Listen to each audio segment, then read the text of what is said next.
But suddenly knight f6, and now Nana is deciding which line to go. So here is a lot of moves. Here is bishop g5, here is e3, here is knight f3, here is queen c2. So she has a big choice. And usually when somebody has a big choice, needs a time to choose one of the way to go. Yeah, but we have to mention already more than 10 minutes. Yeah, that's a lot of time.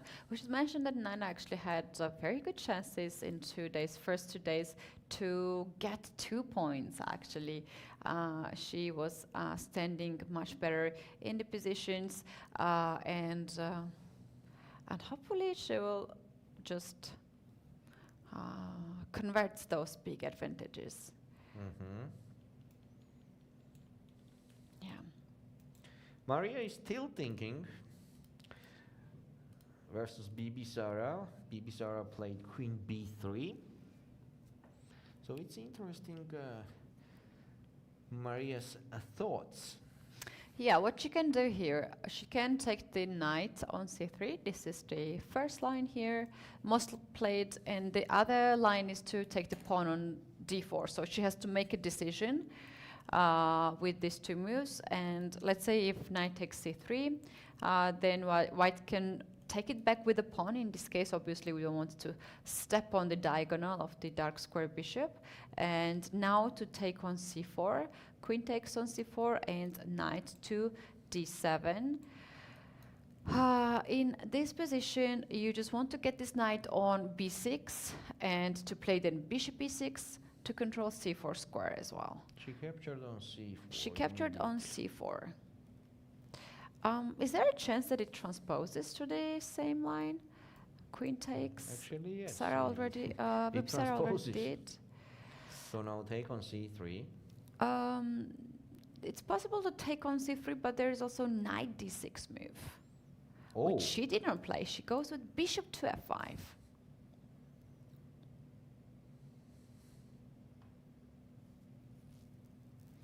Guarding the knight on e4.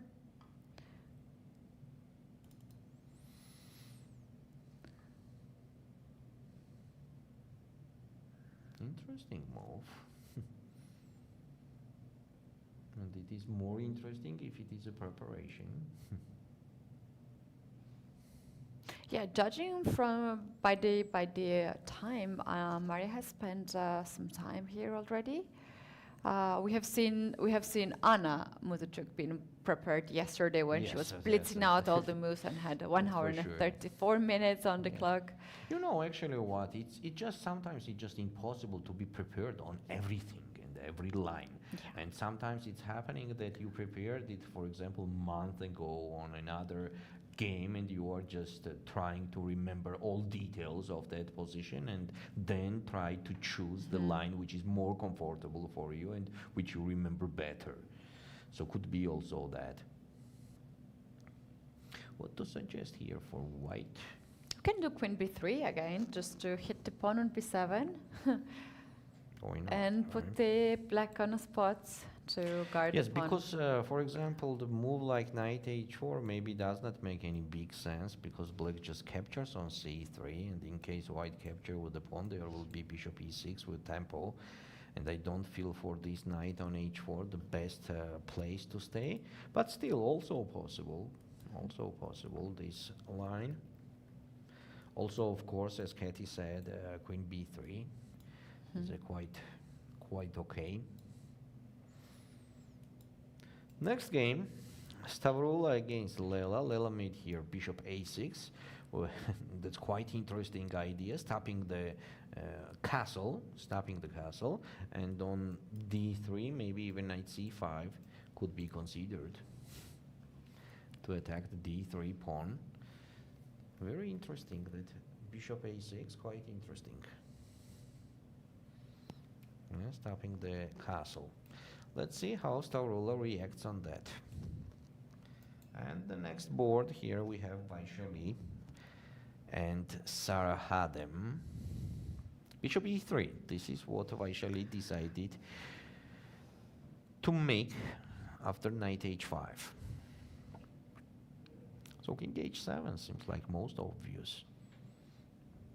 Yeah, to take that king away from that pin.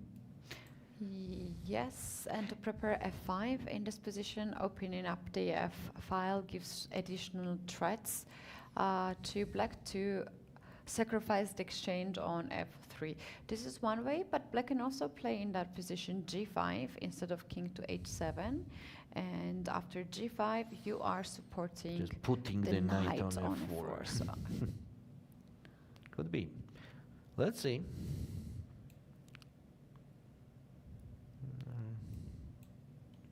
Actually, nothing unexpected is happening today in the openings. They are quite solid. Alexandra decided to play queen c5 on knight c4. She did not do queen b4, as you were saying, Keti, queen b4, with a tricky idea if the white captures on e5. So this is what we were showing, that capture on e5, capture, and then queen c5, knight and the pawn on c2 hanging. Alexandra played queen c5. There's also the move, of course.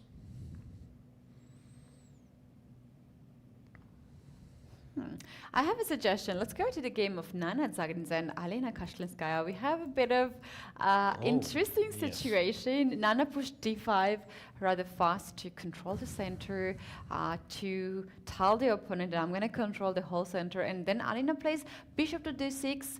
Not very natural move for this bishop to be played, yes, but she did not spend that much of time. She spent only a few minutes to play this move, Alina Kashlinskaya, because this is in fact a theory after knight to f3. Black wants first to castle in this position. Alina is considering this one. And let's say after g3 to fianchetto the bishop, black wants to find a way for this dark square bishop with c6 and strike in the center with this pawn. Now the center is challenged. Black definitely wants to take the pawn on d5. What about e4? About e4, I'm not so certain, because like, can we take on d5 and rook e8? The e5 does not make any sense, because after rook e8 the pawn is pinned. That's right.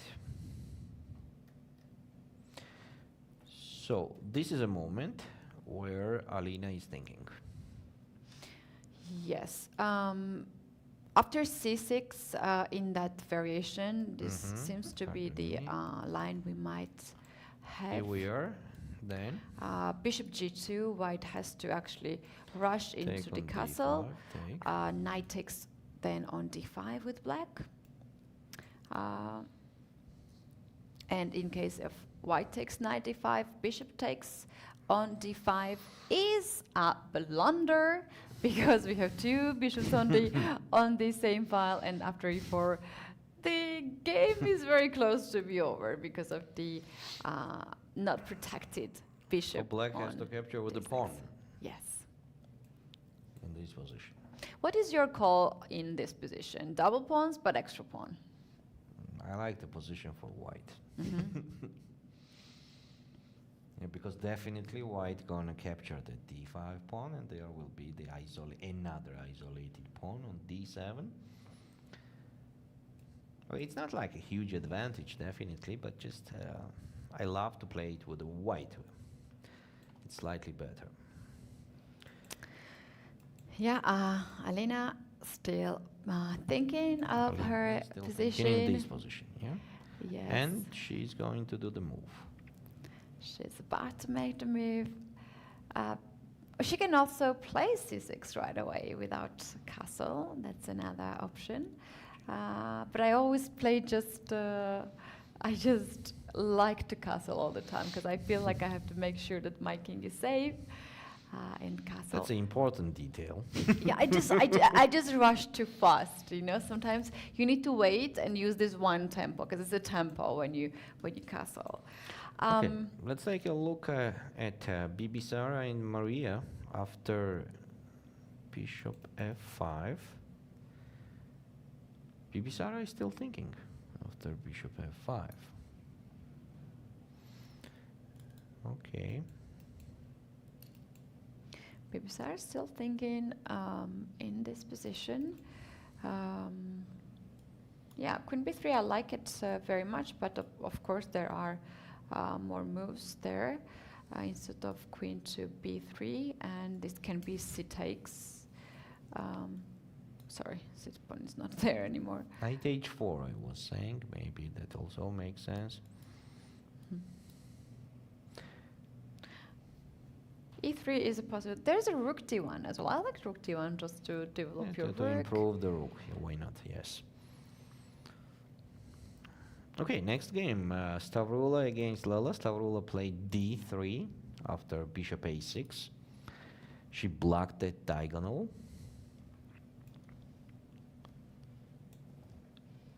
And the next game, I think we have what you were saying here from Sarah Hadem. She played G5, support the F4 square for the knight. So the point is that after knight F4, if white captures on F4, black will capture with the G pawn and open up the G file, later to attack on that file. Yeah, that's right. And there is also one little trick here that after G5, G4 is a threat because D4 pawn knight is hanging, right? and then the pawn on D4 is hanging. And Yeah, you know what's example, funny? You can actually, I want to say also, for example, knight B to D2, Yes, which this is is what I even was more going to do. trickier. After G4, we trap the The knight. knight, yeah. Look at this. I love these little sneaky moves like G5. Tricky Sarah. Yeah. Nice trick. Vaishali's actually okay. Maybe I'm wrong, but what I mentioned in this tournament, Vaishali is very well prepared, but somewhere it just stops that preparation, and then she needs more time. I mean, more time than the opponent to make the correct decisions and to think and to consider that.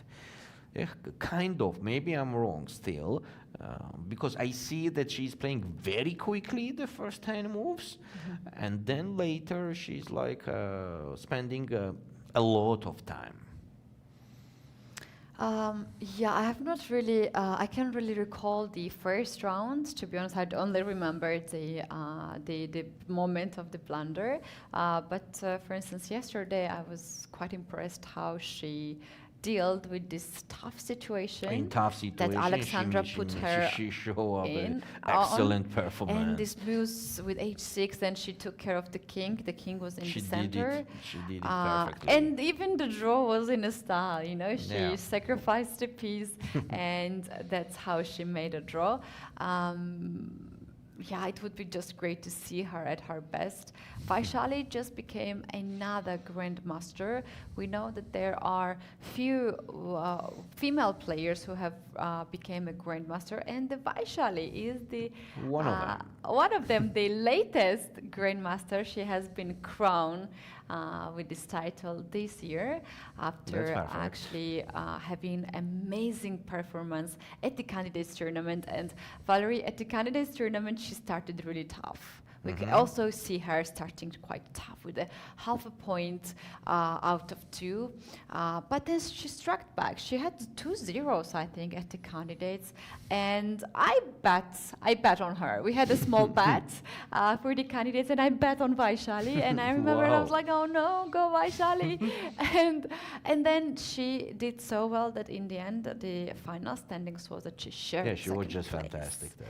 So, you know, sometimes it takes a bit slow for the players at the beginning, but yes, then at the end, they have a nice end. So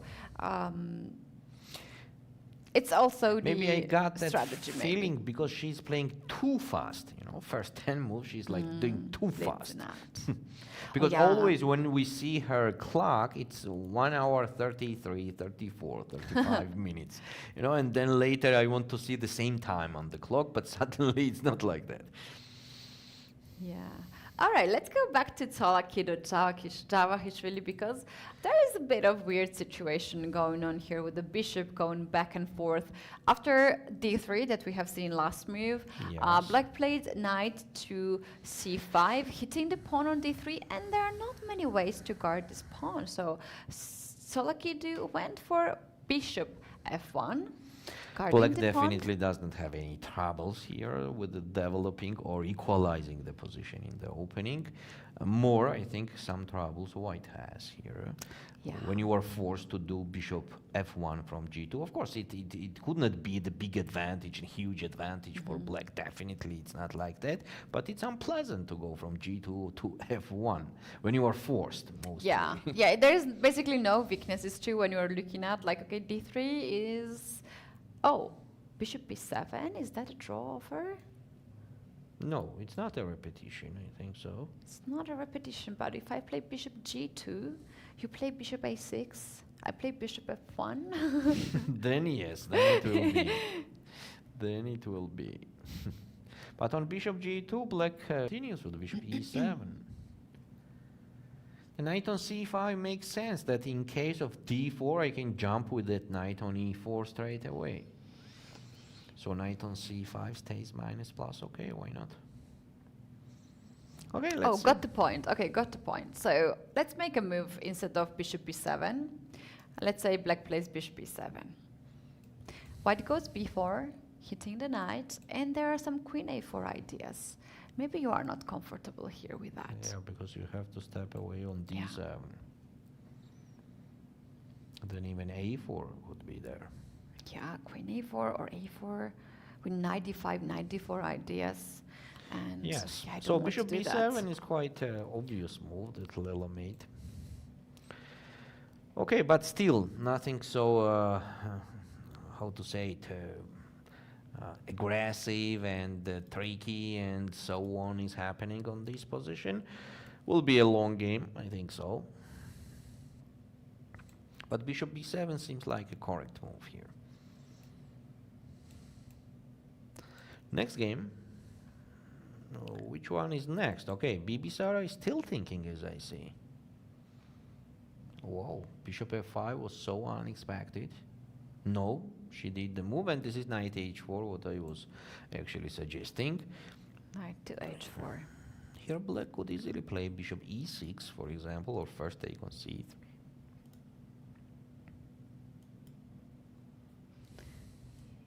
Yeah, as the knight now on e4 is hanging, obviously, we can just also play knight e6 to hit the queen. Bishop e6 is another move to be considered here. After bishop e6, queen d3, and then knight takes c3, pawn takes c3, knight d7. This might be the position. And now white has to get this knight back on f3. Black will find the way for this bishop, maybe knight b6, knight c4, or bishop d5 kind of ideas. c4 is a square. c4 is a square to stay. Why not? White can also do a4, rook b1 sort of ideas there to start to annoy the pawn on b7. This can be also Bibisara's idea in case if Mariya opens up the b file for her. Does it make any sense to push f4? It's very interesting. f4. f4, f5. f4, e4, f5 even. Yes. f4, f5. That kind of makes sense, I think so.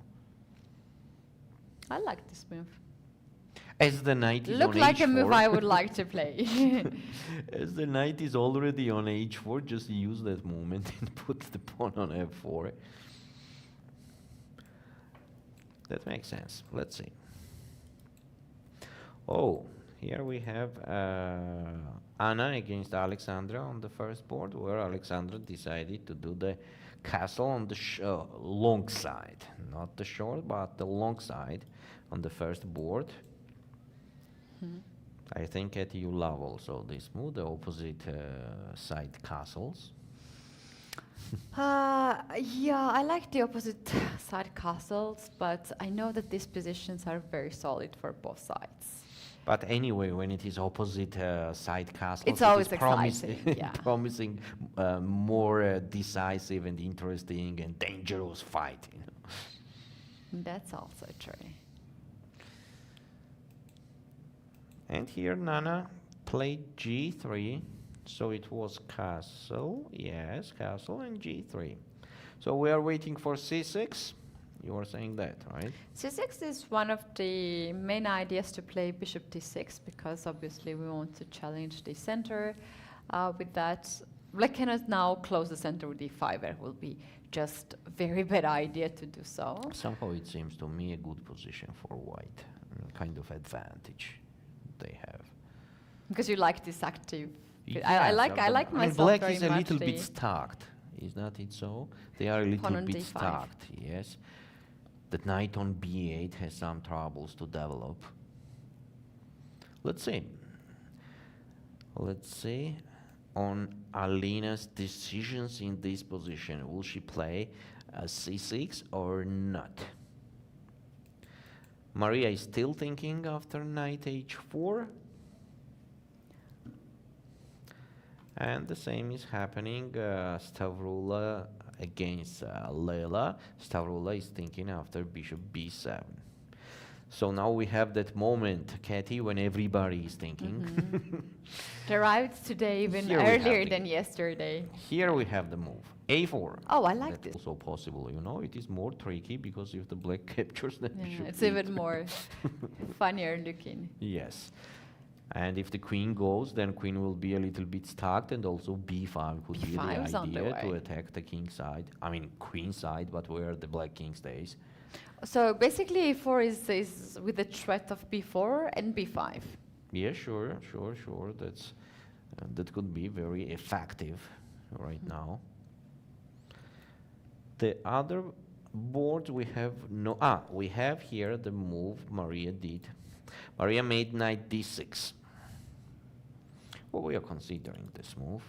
Yes, we were considering this move Queen because b3. knight d6 and No, bishop d4. f5 controls d3 square, so queen has to go now Where it back goes, on yeah, because b3. d4 is also hanging. Uh, Or not? That's a good question. Huh? That's the question. Like, there is like few options. Rook d1 is the first thing that you can pin these pieces on d file and then take the On bishop on f5, f5. yes. Yeah. So it will be quite risky to And take on another, d4. like, Queen I think b6, there was mhm. actually the tactic right away after bishop d4, rook d1. We can show that on the board. Bishop goes back on g7, and you for can even example. play f4, e4 in this position. e4. Okay, bishop goes on e6 with tempo. And now queen c2, let's say. Maybe black can Then just queen escape goes, with yeah. queen c7, yeah. Yes, here the most unpleasant, I think it will be just to take here. Take and maybe now e4. Okay, that's another story because they already made something. What they made there? Queen to a4 has been played by Bibisara really Queen fast. a4, yes. Queen a4 and Mariya also played. Mariya made the move that we can see on the screen. This is queen, no, not queen. That's a queen b6, I guess. I think it is just the second queen which is staying out of the board. No, because she has the queen on d8. Yeah. Oh, Bishop d7 she played. bishop d7 with the threat of c5. Yes, bishop d7, and Bibisara answered with queen d1. I like this relationship between queen and the bishop. Bishop is chasing queen, queen is By the going way, after do you b7 remember how pawn. many times Bibisara played yesterday with the With the bishop, light, yeah. with the light square bishop? Yeah. Now the queen has to do the same. So, wait a sec. It was queen b3, it was queen c4, queen a4, and queen d1. Already 4 moves out Back of 12. to home. Queen went all the way to d1. But black's light square bishop also jumping, right? Yeah, but maybe it's funny because sometimes in like very deep in the variations, maybe bishop d7 is not the square for the bishop and you want That's the sure, knight yes. to be on Now d7. e4 will be very powerful. E4, bishop e3, and if the white gets the center like that, it will be definitely the advantage on the board for them. Yeah, the time situation is more or less equal between these two players, and I couldn't really found any game between these two. This might be the first game for Bibisara and Mariya. Bibisara is 20 years old and Mariya is 30 years old, so they don't have that much of the games played yet. So Yeah. Okay, next board here we have Stavroula still thinking after bishop b7 how to continue. And the same is happening with Vaishali. After g5, she already spent about 15 minutes, you know. Interesting. Actually, this is kind of marking what I said. That, I mean, it is kind of not connected. I mean, how to say it correctly? When you are playing too fast and then too slow, you know, like it's it's kind of not. Okay, you can see it easily. I mean, it's easy that you see immediately. So we were talking about that some of the players are trying to do that fast moves in the opening to show up that they are well prepared and to press a little bit psychologically to the opponent. But it will be very good to continue the same way, you know. I mean, that will be great. No, that's a horrible thing. I'm going to tell you one story. Maybe some of you guys who are watching already know, because I already mentioned about that. During my streams, I was playing against one of the Indian chess players, title chess players, quite strong. I'm not naming, because like, not necessary. And we started to play, and he was like struggling at the beginning. You know, he had less time than I had. It was okay, it was fine game. But I knew from the other participants that he was like really annoying with like blitzing the moves. And I was like, he's okay, like he has less time than I have. That's for the first 1 hour or something of playing, right? Oh my God! Then I experienced something that it really like I felt humiliated with that actually. I had so what was happening? So then I got the worst. Yes. Then I got the worst position, and he blitzed out every move. I couldn't even go to the restroom. I couldn't even get the water. It was like summer. I was like thirsty, and like back in those days when I was playing chess professionally, I couldn't get up when it's my move. So he was like blitzing like this, and I was like, time out.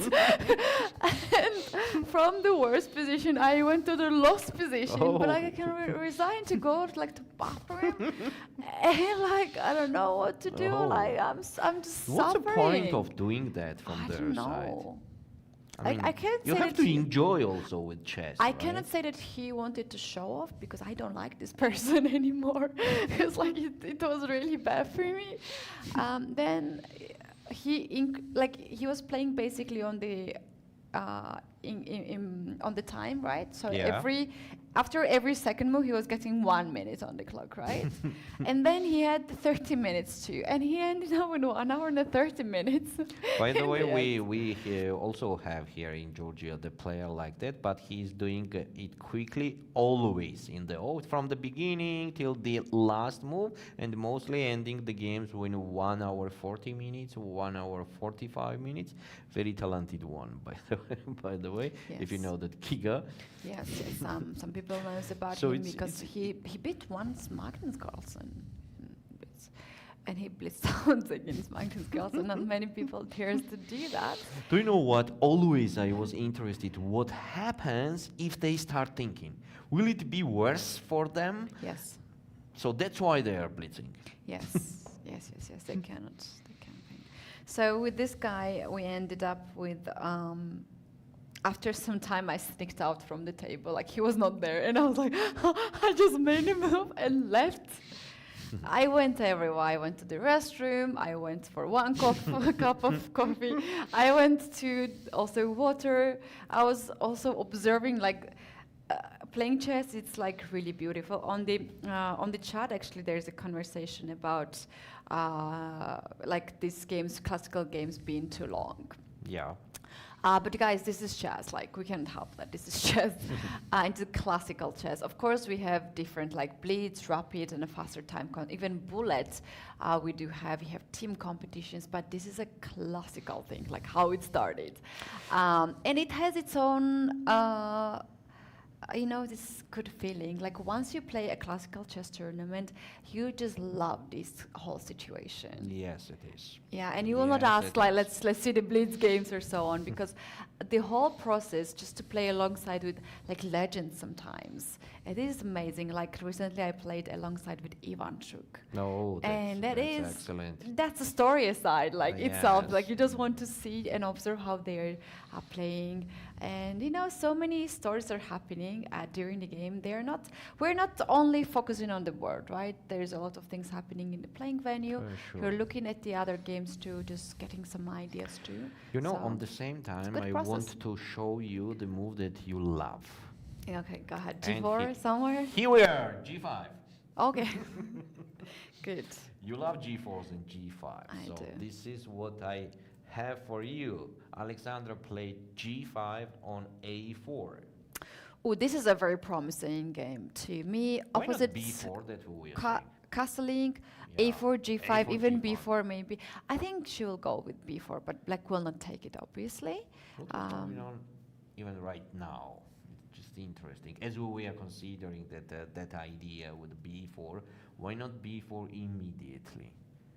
Okay, how bad is this idea to play queen to A5, A7, and after B5 you take with the AB and By use the itself, pin. queen A7, but now B4 pawn is hanging, right? That's correct. Now B4 is hanging. So, for example, if it is black to move, they just capture on B4. Is not it so? Just looking at this position, even after B5 here, is there G4 just winning the piece on the F3 square? It's trapped. Yeah.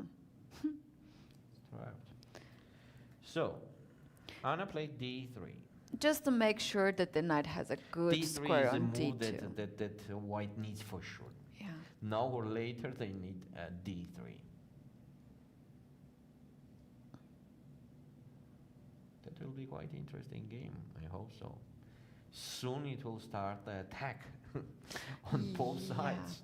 Well, I'm thinking, will Alexandra here push G4 further and kick this knight and then play H5, or she'll go H5 right away with the idea to keep this threat on the board, but also to play H4 and H3 kind of moves there to weaken the light squares. Okay, on the next game, next board, Nana against Alina. After G3, Alina is still thinking. Oh, wow. She also took about 15 minutes. That's plenty of time. Actually, the last move that has been played was exactly 15 minutes ago, yeah. Next board, Bibisara against Mariya. Mariya here decided to make queen b6 after queen d1. She made queen b6 move. And why not developing the queen with tempo? Now d4 pawn is also hanging. So what to suggest for white? Knight f3 back? Somehow that's not the best option, I think so. Well, on the other hand, this knight is not doing much job on H4 anymore, and we can But just what get it about back. bishop g4 then? Could we play knight e5? If knight e5 is possible, then okay. Yeah, I like knight to E5. Given that bishop will not be a good option. I'm telling in advance. Even the black captures the pawn, I think there will be the compensation everywhere. Mm-hmm. Connected to the dark squares, but still very interesting. Let's see, Bibisara is playing e3. She played e3, but after e3, e4 stops for a while. As in this position, we wanted to do e4, right, to cut the center, but after e3,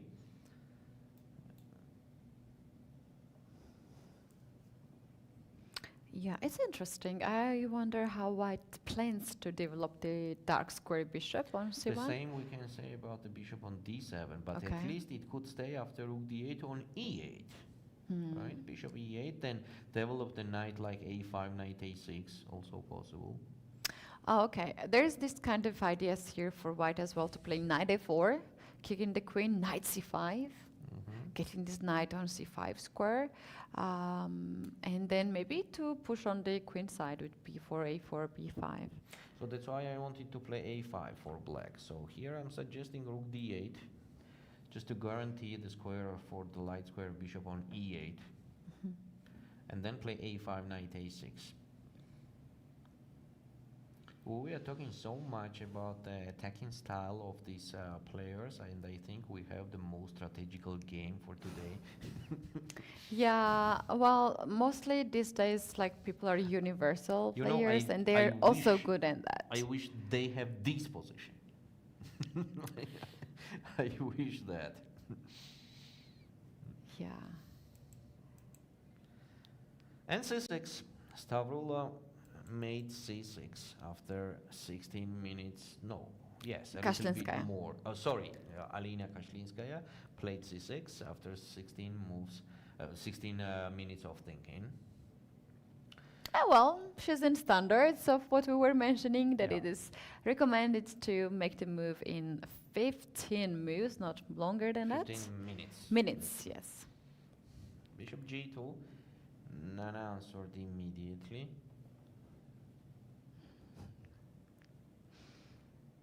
Yes. Bishop g2. Bishop g2, she was ready. It seems like she knows this line. She feels comfortable in this line. Yeah, Valerie, yesterday I saw Nana's in Instagram video. Yes. In the evening, like after the game, she went out. Probably her children joined. She has 3 kids in Tbilisi, and this is something, the benefit you can get by playing in your own hometown, because whenever you have a hard day, and she probably had a hard day because she had a beautiful game, but then it was difficult I to see convert. what you say. Then you want to spend some time with the people you love, rather Sure. than to be in the hotel room, thinking, worried about That's nice. about yes, this. That's nice. Of course, there's no question that she's preparing a lot for her next game, but she needs this 1 or 2 hours together with Yes. family to get all the positive energy. Yes, and also a very interesting fact that Stavroula is taking already also more than 15 minutes with Lela Javakhishvili after bishop b7. She's thinking too much. She's thinking up to this point. She can also just play bishop g2 back. She can play knight to d2 or knight to c3. There's b4 idea So moves as well. could we consider that about bishop g2 she is thinking, is she okay with draw or not, and that's why she's taking so much time? It's interesting. Yeah, because after bishop g2, bishop a6, white is forced to go back on f1. Yeah. So they have to make the decision that in case black is okay to do the draw, if they agree on that. Yeah, Okay, well, anyway, she's we will a see. leader, one of the leaders after 2 rounds, but this is just the beginning. Maybe she's just choosing just between these candidate moves that we mentioned now. At least 3 candidate moves here, and she wants to find the most precise one. I don't believe she's looking for some draws here with white pieces. No, I mean another thing, that if she will do bishop g2, then she has to be ready on draws. Yeah. So that's why it's not easy to play bishop g2 if you don't feel that you are okay to the draw. And here we have very interesting decision from Vaishali. She played d5 in this position. After d5, yeah. g5, This is a natural move because knight d8 pawn is hanging on d4. and queen d1. All right. The threat is knight g5 to attack the knight on h5. Yes, knight is hanging on h5. All right. What's the idea here after knight to f4? If black goes with that move. Also, the queen opens the way to the pawn that I think she could push, like on B4, the queen B5, side. yeah. Yes, because white has to play on the queen side. So b4, then maybe even bishop f1, and then c4 and c5.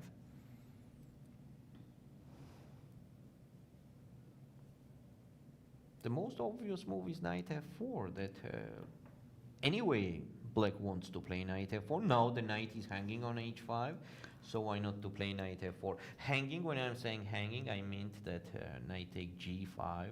And this, okay, for more clearness, I will do just a random move for black, and knight takes g5, h takes g5, and queen takes h5. Of course, that's not okay for black. So after queen d1, Sara Hadem is thinking. It's very interesting. What is she thinking about? Knight f4 seems so obvious, right? She also have a g4 move here. g4. g4 f5 ideas. How ready are they for that? Because after f5, e4 square appears for white. It also has to be considered. Another thing is when you jump knight f4, you have to consider what is your follow-up, to take with the g pawn or to take with the e pawn. So I think she's converting time now. After knight f4, the g4 is still hanging, right? So, but no, in the end, bishop takes f4 and the e file opens up. Yes, you are correct. So if Sara decided to play g4 f5, she has to do it now. So this is what she's thinking about: knight f4 or g4. Knight f6 is something that I don't believe she considers. There's bishop g4. What about this move? Bishop g4, inviting h3. On bishop g4, it could be bishop e2 as trade. And then knight f4. That makes sense. Yes. Because trading the light square bishops is good for white, I believe so. But on bishop e2, there will be knight f4. Yeah. Okay, let's see what she will decide. Well, we're going to see this. The games are about to blow up on all the board, basically. We have such a nice day. Round 3 at FIDE Women's Grand Prix in Tbilisi is really promising for us, you guys. The games are interesting. We're going to take now our first break, but on the breaks, you're going to see the interviews with the players, so you don't want to miss that part. And later on, in a few minutes, we'll be back. See you soon.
We're at the end of the second day of the Women's Grand Prix here in Georgia, Tbilisi, where the last game to finish was between Lela Javakhishvili and Bibisara Assaubayeva. It was a draw, quite an intense game. Bibi, tell us the game. You were struggling there. The computer was showing that you were significantly behind, in a lot of trouble. In the end, you managed to get a draw. What's your assessment? It was a tough game for me. From the opening, I have less time than her and unpleasant position. I missed that when she played queen d3. It's not bad position for me because I can play king g7 because of bishop c7, then rook e7 and knight g6, and it's I just should resign. And then I tried to play batting game, but I think she doesn't use all her chances, and after the control 40 moves, she don't show anything, and we have a draw. But obviously, you were, as you said, you were on the brink of saying just, I can resign. But you didn't. You kept on playing. So you realized that you were in a significantly weaker position, but kept on going. How does your psychology work at those moments when you realize you are on the brink of defeat and you can see the path to the path to losing the game? How do you find the energy to keep going and to pause complications to your opponent? Okay, I thought that I have bad position, but I can continue play, and I try to not make more mistakes and just stay with rooks and say to her, please warn me. But it's not very easy because it's a rooking game and I always have some chances. But okay, I'm sure that she has somewhere easy way to win, but I don't saw it, and I think she also don't saw it, so I don't know how it works. Okay, now making a comeback from a very heavy game, do you feel drained, or do you feel this gives you more energy for the future? I hope it gives me more energy. And you had a solid start. Yesterday, in the first round, you defeated Sara Kadem. You now have 1.5 out of 2. You're still in the lead with another player. How is the tournament so far looking to you? And from what you've seen from the other games, who do you see as your biggest competitors here?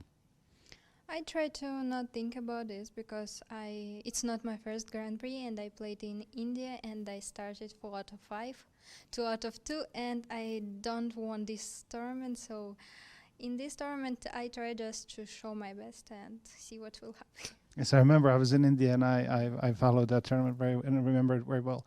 Obviously, this tournament is taking place in Georgia, which is one of the biggest chess nations in history and in the world, and especially in women's chess. How does that make you feel to be playing in this country, in this place? I really like Georgia. I played here a lot of tournaments when I was a child. My last tournament was 8 years ago in Batumi. I won the World Youth Chess Championship under 12. And yes, Georgia have a great history. We played with Georgia women's team last year in the World Team Chess Championship. Unfortunately, we lost final match. Georgian women are very strong. Okay, well, this is Georgia. Come on, they have the history behind them and they have the Soviet school and everything. Bibisara, thank you very much for your time and good luck for the rest of the tournament. Thank you.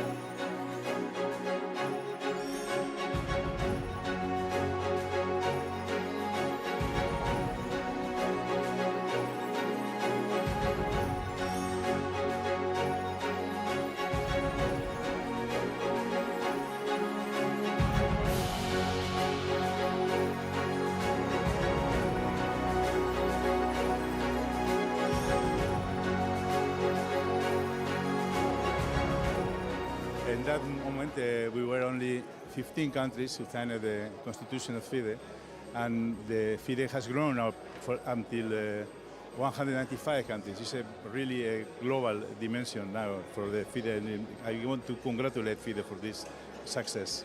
It's very important to be part of the ceremony.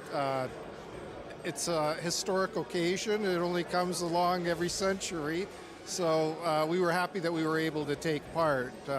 In part, we were able to take part because chess has been so much more successful recently, so that 5 years ago we couldn't have come, but now we can. For 100 years, Marc Nicolai signed this document, and it's a very important moment for Switzerland also to be part of it. and for me, myself also, of course. And I think FIDE has done a great job 100 years ago now, and has a future where it can also transmit chess in the society, in social work, in other domains, not only in competition. So I think it's a great time to go on, to go for the future.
The round 2 game between Sara Kadem and Stavroula Tsolakidou just finished. It was a draw. Stavroula is joining us now. Yesterday you had a good win against Vaishali as white. Now we were black. You drew with Sara Kadem. What are your comments on the game and your start of the tournament? The start of the tournament is pretty good for me, especially my win yesterday. And I played quite well yesterday. Even though she blundered, the game was quite good. Today I wasn't that satisfied. I think I had some chances at some point, and I also misplayed it a bit after the opening. At least that's my impression. Yeah, I wasn't too satisfied today, and probably I could have pushed at some point, but I wasn't sure how. Anyhow, I hope to continue a bit better. Okay, 1.5 out of 2. Yeah, It's a good start so far. Of course. After this game, you're still in the lead ahead of everyone because Bibisara is still playing at this point, and she's in a lot of trouble. In general, how satisfied are you with the organization of this event? It's the first leg of the new season of the Women's Grand Prix. We're in a country which is renowned for chess, and especially for women's chess. How does that make you feel, and how do you feel about the organization? So far, the organization seems very good. There are literally no problems, in my opinion. Everything is going well. I'm glad to be here. I was never in Tbilisi before. Also, it's my first time playing a Grand Prix, so it's quite an experience. And I was very happy to come here. Grand Prix for women's Grand Prix are something that FIDE is putting a lot of emphasis on in hopes of improving the status of women's chess globally. As a women's chess player, do you feel that things are improving for women's chess? Yeah, I think so. I think there are more tournaments, closed events for women with very good prizes, which is very important because how can you play chess professionally? And I think there's a lot of progress being done. Yeah. And being yourself a chess professional, how do you manage? That's a good question. Well, I started playing professionally a year ago, so I'm still trying to figure things out. But for now, I'm okay. I just hope to be invited in more tournaments like this. I always said that I really hope to be invited in Grand Prix and tournaments like that. Well, a lot will depend on your performance here, and so far it's going well. Who do you see as the biggest favorite in this leg of the Grand Prix? I think it's very hard to say. I mean, everyone is so strong, and it depends on form as well, so I can't really say. Okay, well, we wish you the best of luck, and thank you so much for your time. Thank you. Waves are up. His clock is ticking. How will he respond to Igor's first move already?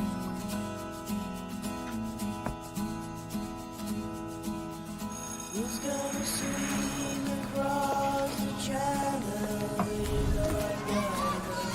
I'm a strong swinger.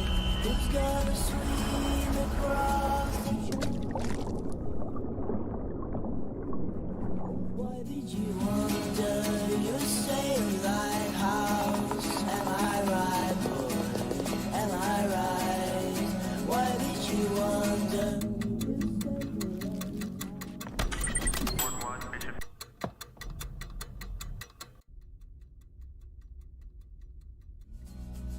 Why did you wonder?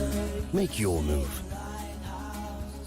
The 45th FIDE Chess Olympiad, Budapest 2024, where the story becomes history.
Welcome back, everyone. This is Tbilisi, Georgia FIDE Women's Grand Prix.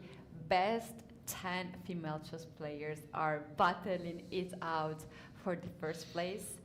The prize fund of this tournament is 18,000 euros. And the most important, we do have 130 Grand Prix points for the winner. They are the best player, two best players at the Grand Prix series, which is happening for 2 years in a row. Then we're gonna have this person actually invited at the candidates tournament. So very important tournament for the players, because it's the way to go to the candidates, and also there is a big prize fund on the table. In the studio, Keti and Valerie working for you. Valerie, we had the break time, and when we came back, we saw some excitement on the Yes, boards. we have. So I just want to remind to our viewers that here we have 10 women chess players playing Grand Prix series. So in total we have 20, but right now the first stage we have 10 of them. In total they will play 3 Grand Prix series. Each of them will play 3 Grand Prix series. So after our break we have some complications on the first board. Muzychuk Anna and Kosteniuk Alexandra, where we had opposite side castles, and both of the sides were trying to start their attack on the opponent's king, and they are trying their best here on the board that we can see soon. Exactly, and Here we our are. chat says and Here we predicts it's are. gonna be the bloody game. You guys, go ahead, write us your opinion in the YouTube chat. We are taking the eyes on the chat, but please keep in mind that we do have 15 minutes delay, so our communication will be relayed on that. Valerie, we have a bit of change of structure. The pawn from e4 gets to f5. So before the break we had this situation, g5 and d3, then later Alexandra played g4, follows with knight d2 from Anna, h5, and then knight f5. Alexandra decided to capture on f5. So what's next? Queen a7 is a kind of unusual place for the queen. It is. Can white here take the pawn on e5, because this pawn is The pawn basically is hanging. Pawn is hanging. So we have to consider for black to support that pawn. I believe so, but support with f6 is not the best option, as it is blocking the pawn. But from other side, it's okay.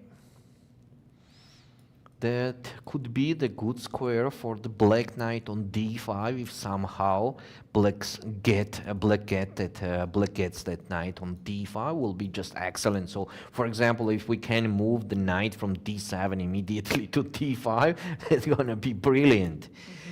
But for now we have some issues with black, that e5 pawn is hanging, and Alexandra has to make decision, support that pawn or just sacrifice it. What about bishop c5 move? Could it be working? I like this idea. Basically, you are hitting the pawn on f2, and in case if white takes the pawn Yes, on e5. if white takes this, it will be just excellent for black, as f2 pawn is hanging with the check. King goes and just take the rook on e1. So that was my main idea, playing bishop c5, but white can also answer with what? Bishop e3? I'm not sure about bishop e3, you know, because we can capture here on e3. And if the knight captures, then my knight is kind of free to act on b6 or f6. Somehow I like this position for white, because I see a clear plan here with b4, b5. Before b5 is coming, yes. Yeah. Before b5 is There's coming. one line that can actually just eliminate all the pieces from the board, in case if Alexandra decides that it's time to call it a day with a draw. So she can go with queen to c5 at this point, activate the queen, sacrificing the pawn on e5. Let's say knight takes c5. Knight takes c5. So on bishop e3, just queen d5, right? Yes, the queen gets at a better position. position. Queen on a7 was struggling a lot, so takes. She And she actually did goes with f6. f6. But we can just shortly take a look at this. Takes with the knight, we trade the queens as well, and black can play bishop to f6, hitting the rook. Rook goes back, let's say, on e4 or e1, and then rook to h to e8. And if we take a look at this position, white is stuck, even though white has an extra pawn here. But b2 pawn is hanging, that the bishop from c1 couldn't develop well. And black now will control one of the open, like e file probably, or the d file, and it's not the better position for white. So black, white can still manage to control with take on e8 and king f1, not to allow black's rook But to rook get in. e5 is coming there. I just mentioned that on king f1 there will be rook e5. Here we are equalizing it. Yeah, exactly. Maybe this is not enough, and maybe here Alexandra wants to fight further, and that's why she keeps the pieces on the board She and did f6. plays f6. What about bishop e3 here, and on bishop c5 to play b4 as planned? Oof, I love that. I love that. You are just And in forcing case of black to taking take on the e3, bishop. we can take with a pawn. I love this idea. This is clear advantage for white, seems like that. Okay, let's go to the second board where we have Dzagnidze Nana against Kashlinskaya Alina. So after bishop g2, it was e takes d5, takes. So actually we were talking about this line. And b4, knight c7, bishop b2, bishop e7. So Alina is trying to support the d5 pawn, that's a fact. But now or later, I think anyway, white gonna capture on d5, but it will give us a lot of tradings on d5, and the position could be very close to draw, not equal, but draw. I heard the excitement in your, in your voice with that. Any draw is on my side, and I will be very close to win the competition with the Keti. Third board, Bibisara against Muzychuk Mariya. Oh, that's a lot of things happened here. So after bishop d7, queen d1, it was queen b6. e3 that we saw, and after that knight a6, b3, and c5. That's an obvious move to attack the opponent's center, pawn range, and e6, knight e2, and this is the position. How do you think black is equalizing the position, minus plus? Yeah, black has somehow well-coordinated pieces. For instance, now rook f to d8. What about bishop b5? Is it too much? Oh, you want to go right away to that? I was just thinking d takes c5 in this position, and After bishop b5, you mean? And then we are Takes trading c6. bishops as well. I This. take the bishop on g7, king g7. We have queen d4 check.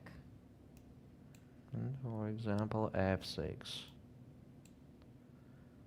This could be a little bit risky or not. Okay, I don't like that knight on h4. It is kind of not playing. Interesting position, quite interesting position. Let's see what Mariya will decide in this position to do. And the next game, Tsolakidou, Stavroula Tsolakidou, that was thinking quite much on this move, and she decided to do b4 here. Oh my God, how much she thought on that move? About half an hour or not? No, maybe I'm wrong, but quite much. We know that she thought for 15 minutes. That was the time we took the break. So at some point she made the move, but she's not too behind because the Lela has 10 minutes time advantage. Considering that Stavroula took really a lot of time for this. The position for black is absolutely okay here. They don't have any troubles of developing the pieces or anything. So the position is with the mutual play. On the same time, white also has solid position. I would say this pawn on d5 would rather bother me because But how there's to attack? Yeah, there is some. And just in case I need, I can play knight f6, right? And c5 pawn is still protected well. Yeah, that's a fair point. So it's kind of mutual play. Usually we have the hanging pawns, but this pawn on d3 changes. It has to be on b3, that pawn, right? It is on d3 right now. And on the same moment, it is very important detail that the white could not stay with the queen on a4. On the same time, maybe black can do that. Queen on a5, and in case of knight b3, they can put that queen even on a4. You know what I'm thinking? It is black to move right now, but how about white just chooses to change the structure a bit?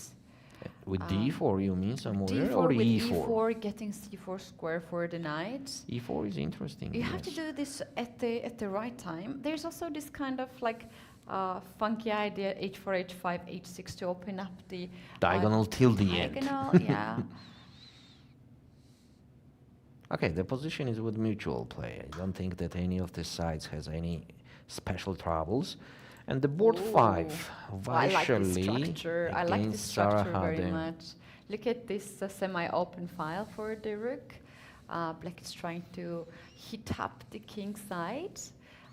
And Vaishali did bishop d3 in this position, opens up the C path for the pawn, c4, c5. That's what she wants to do. It kind of reminds me the King's Indian position when black tries to start the king side attack, white is doing the queen side attack, and the one who launched the attack first wins the game. Correct. So it's quite double-edged position. In these positions, knight on d8 is placed unluckily, you know.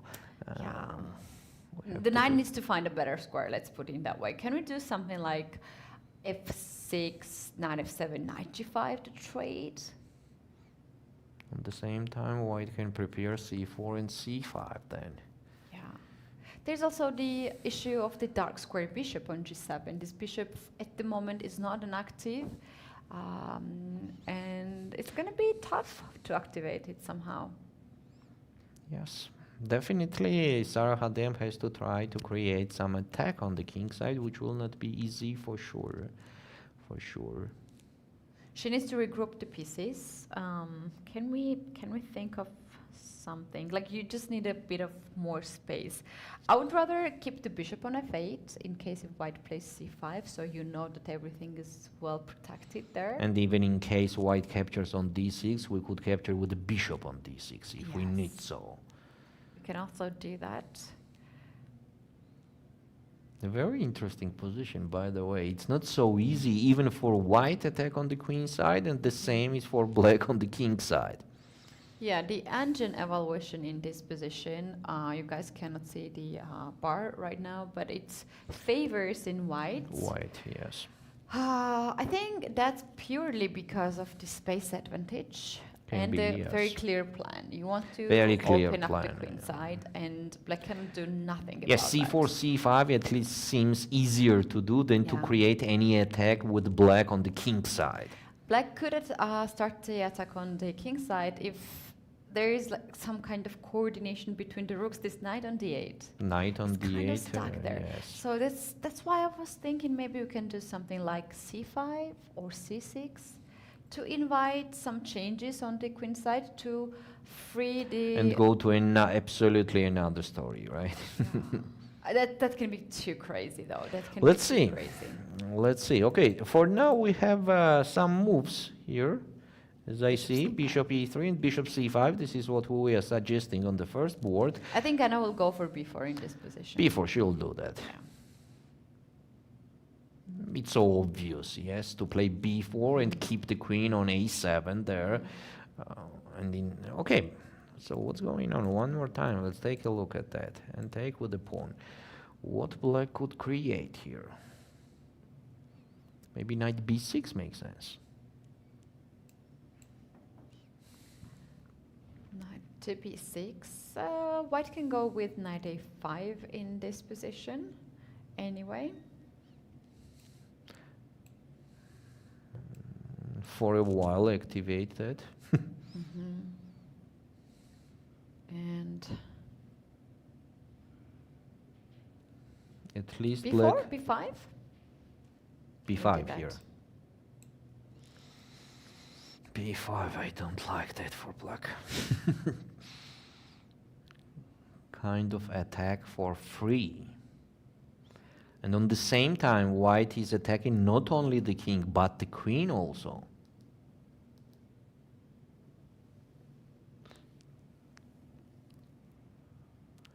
Yeah, it's kind of funny. Not only king, they are attacking the queen also on the same time. Queen and king side. Yeah, that queen c. Okay, maybe take, and queen c5. But I don't like the fact that the white already start attack on the king, and black for that moment is just trying to stop that attack. But I have some chances. b5 pawn is, but it's not hanging actually. Yeah, it's not maybe hanging with the pawn. Maybe I'll take that with the pawn. That makes more sense. With the queen, I can't take that. If you because take of with the rook pawn, I b1. have knight to b3, And queen opening goes. up the road for the rook. I will stay with the king on d7 in the moment. What else to do? Okay, quite complicated position, but black has to find the chances. Otherwise, they are a little bit stuck. So Anna is thinking about b4 move. Here we are. Here we have Anna thinking, fully focused.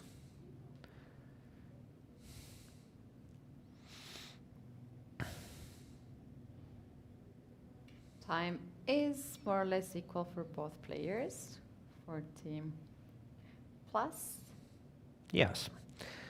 With the time, everything is okay for now for both. Nana played queen d2, preparing, improving her rooks, putting it on d1 and c1.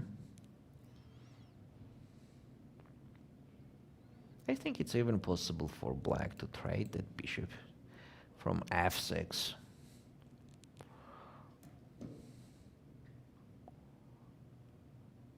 It seems to me that Alina has good chances to equalize this position.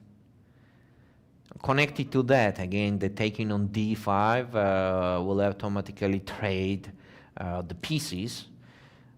And for example, if there will be only queen and the rooks on the board, it will not be a problem to do the draw there with white, with black. So I think that that's a black's target to equalize this position, because still white is better.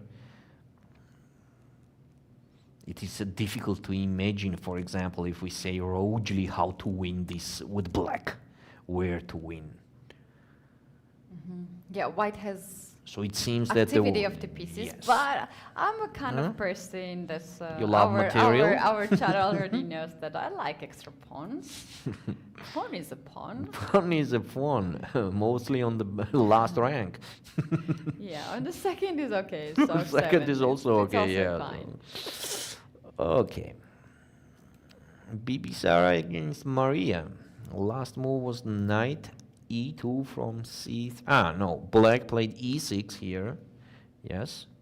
Wait a sec. So this. Yeah, we don't. Wait, bishop b5. Yes, Mariya is thinking. Mariya is still thinking. We were considering bishop b5 here. That's another story, but Mariya is still thinking. She has 37 minutes on the clock and 25 moves to do. Well, we have seen the situation yesterday when we thought that Mariya was actually flagged on the time, but it was move 41. Yes, that's because of some delays that we have here. Yes, we had a delay and we started to We thought it is a move number 39, but it was 41. It was And also you know very what? funny. Mariya also was kind of nervous, and that's why we Yeah. thought that she has a time trouble. We got the moves with a delay. We saw that she was taking on the time, and we started to calm down. And at the break, I remember, I had a bit of stress, and I remember our producer saying that he didn't understand what we were counting for. Okay, what Bibisara's posture tells you? Maybe she, like Mariya, took so much time to make the move. She was just A little bit Let's look at her posture now, Bibisara. She's Yes, back in the fight, yes. but earlier she was resting a bit. So what Mariya played, what was her move she made on knight e2? I don't have it yet. And I don't see also on the screen, I can't find out what was the move she did. Is it bishop b? No, it's not bishop b5. Yes, because of delay, I don't have that move yet. It's very interesting what Mariya did, as it is interesting for Bibisara also. So what happened there? I still don't. The bishops are. Rook d8, rook d8, rook f d8. Yeah, this is your move, Keti. You Yeah, I were like this suggesting move. to do that move. Yeah, quite solid to develop the rook, to improve it, and just in case we need the square for the d7 bishop, we can put it finally on e8, and at least it will be a good supporter of the position, and the other pieces are okay. Yeah, I like this move because in some of the lines, especially with the deep calculation that Mariya did right now, the bishop on d7 was not protected. Yes. And there is a tension on d file, and obviously Mariya wanted to avoid any complications after d takes c5, bishop takes g7, and something might happen there alongside on the d file. So rook to d8 for me is Safe, quite safe and move. solid. Yeah. So here in this position, let's see what white can do. Can we still go ahead with d takes c5 here? Let's say knight takes c5, bishop takes the bishop, king takes the bishop, and queen to d4 check. f6 is your move suggestion. Rook to d1, attacking the knight on d6, and black can just... Oh, there's a funny looking move. Knight d to e4. That's a piece sacrifice. But if you take now bishop e4, then there's bishop b5. Bishop to b5. And look at how many pieces are hanging. The bishop on e4, queen on bishop, d4, and the knight. Knight on e2. And knight on h4 is hanging by itself. Never good to have the knight in the edge of the board. We have seen so many examples of that. Knight needs to be in the center, because this is the only piece which is so limited on the side of the board. Yes. Okay, so Bibisara is thinking. So I think Mariya fully equalized the position from the opening. Black is absolutely okay.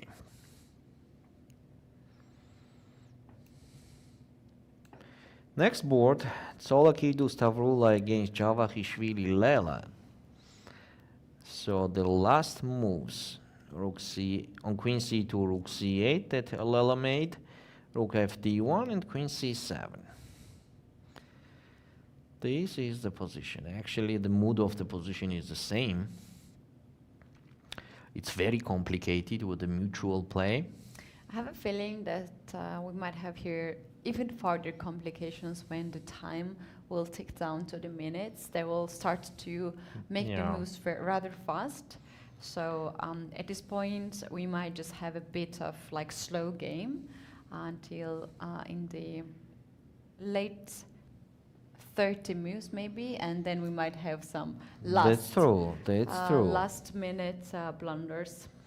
And Stavroula decided to change something, as you were suggesting, Keti. She played e4. Oh, okay. She played e4. I like this move to just so most obvious fix it is the center. Most obvious is to play d4 to get that bishop on b2 stacked. This is like the first what comes to the head. Because taking on e4 is kind of creating the c4 square for the And she's taking. yes, she captured on e4. So now knight takes e4, I believe so. Or with the pawn even possible. I'm not sure about pawn then because you have c4 right away. C4 c4, is c3, right away. and you have to stop this pawn. You don't have bishop c3 right away. That's true. What Knight about takes. rook c1? Does it make any sense, for example, like this? But I believe that pawn will not be hanging for a long time. And in case even the black needs to support that pawn, they have knight b6 always. Yeah. So it seems like white has to capture with the knight on e4.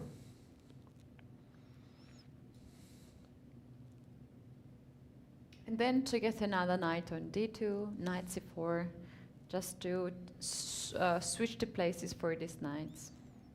White has the weakness on d3, black has a weakness on c5 as well, so they both have their pros and cons in this position.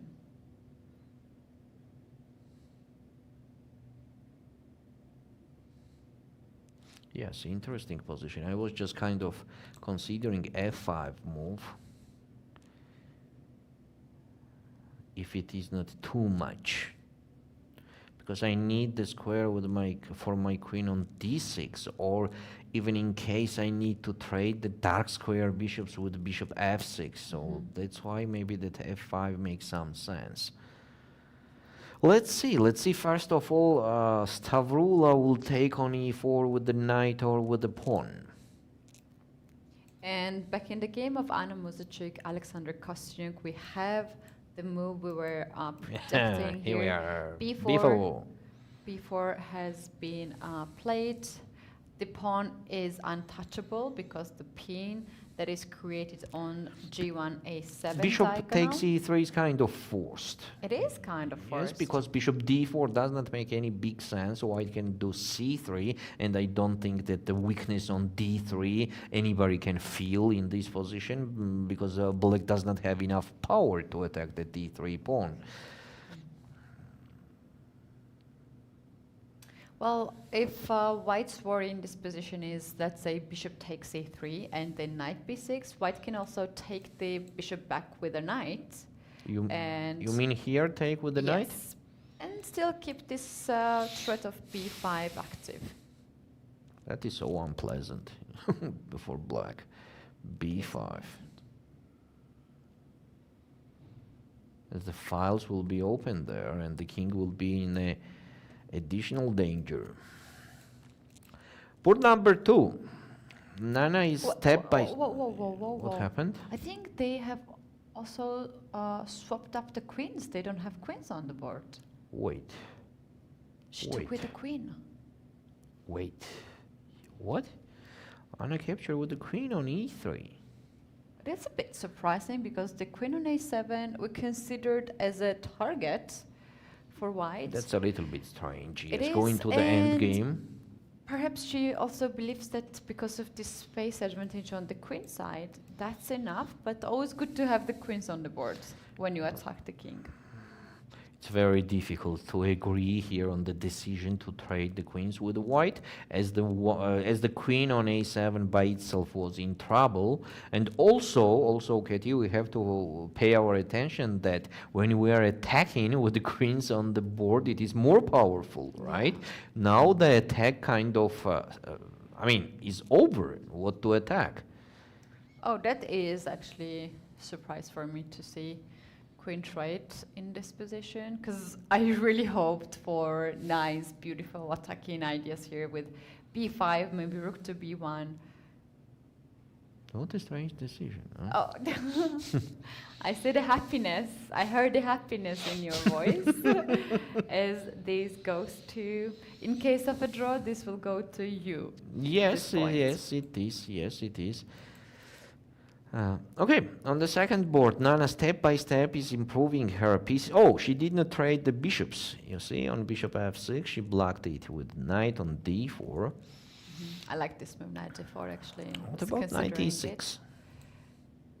Knight knight or goes knight to b5, b5, or even f5, maybe b5. And and what?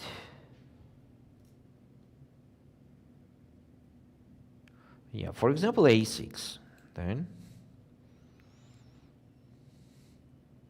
Well, we can play knight d6, bishop to c6. Maybe and she's not going to touch that knight at all. Mhm. Maybe. Because on knight b5, I'm not sure about this line. But we don't a6. need to go to b. We can also go to f5 because to play g6 is more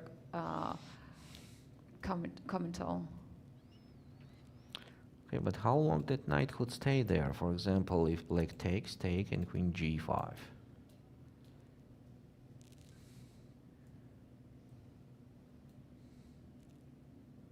Can go with knight to d6 in this position. And queen e7. You're giving up the bishop. Oops, sorry, not yet. I'm You can not play going. bishop c6, and then after b5, you're Then- anyway giving up the bishop. But at least then queen at least then queen e7 with some hopes. Okay. Never mind. That never happened.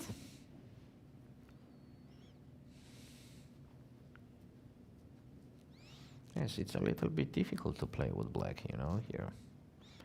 The pieces are stacked. And Nana is not going to take the d5 pawn at all for now. She's activating her pieces, and it seems like it's a good decision. Bibisara is still thinking after rook d8 that Mariya made few minutes ago. And actually white has to think here. The position is not so simple as black fully equalized the position, and here could be even that some troubles starts for white. And a4, I don't know yet, but I'm not sure of that move and why, because a4 is quite active move in the position where the white does not have advantage. I understand that it's stopping bishop b5 maybe, but I like this move. It's getting so much space advantage on the queen side. There's but a5 what about idea. b3 pawn that became weak? That's a fair point, yeah. a4 is kind of very important move, so if it works, then okay, it's gonna be good, but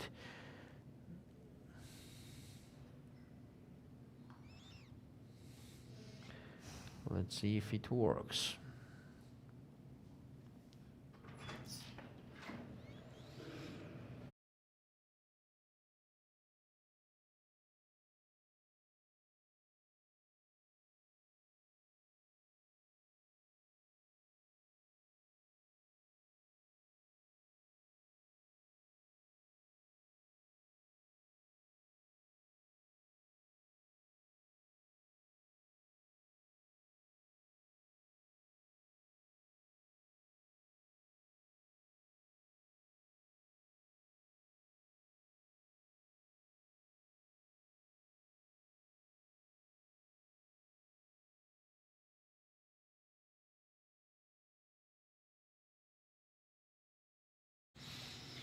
Right, a4 has been played by Bibisara. That is the move that avoids bishop to b5, but also creates the weakness on b3.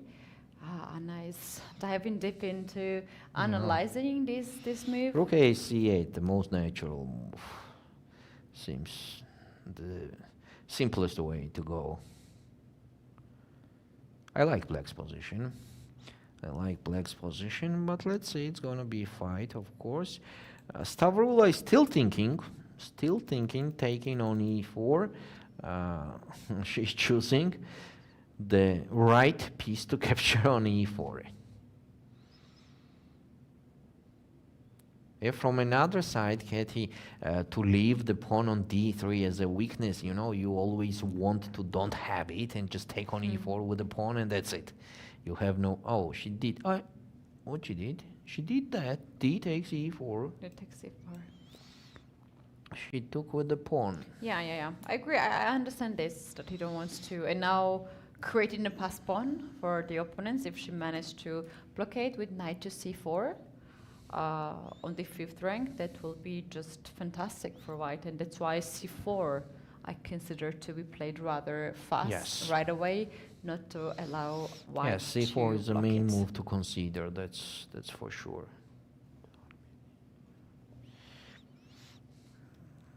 Okay. And board number 5, Vaishali Sarah Hadem. Bishop f6. This is what Sarah played in the moment where we were considering what to do with black, and we thought She that wants it to was double not. the rooks on the G file, but But she what is also the bishop on f6 by itself doing? That's an interesting thing. That maybe queen f8, bishop e7 in case we need that. Oh, there we have some more moves. Yes, we have queen f8. There you see, queen f8. So what the white did after bishop f6, it was queen e2, queen e2, queen e2, and queen f8. Yes, it is. So that's actually a very nice idea to put the bishop on e7 and queen f8 to control the c5 square.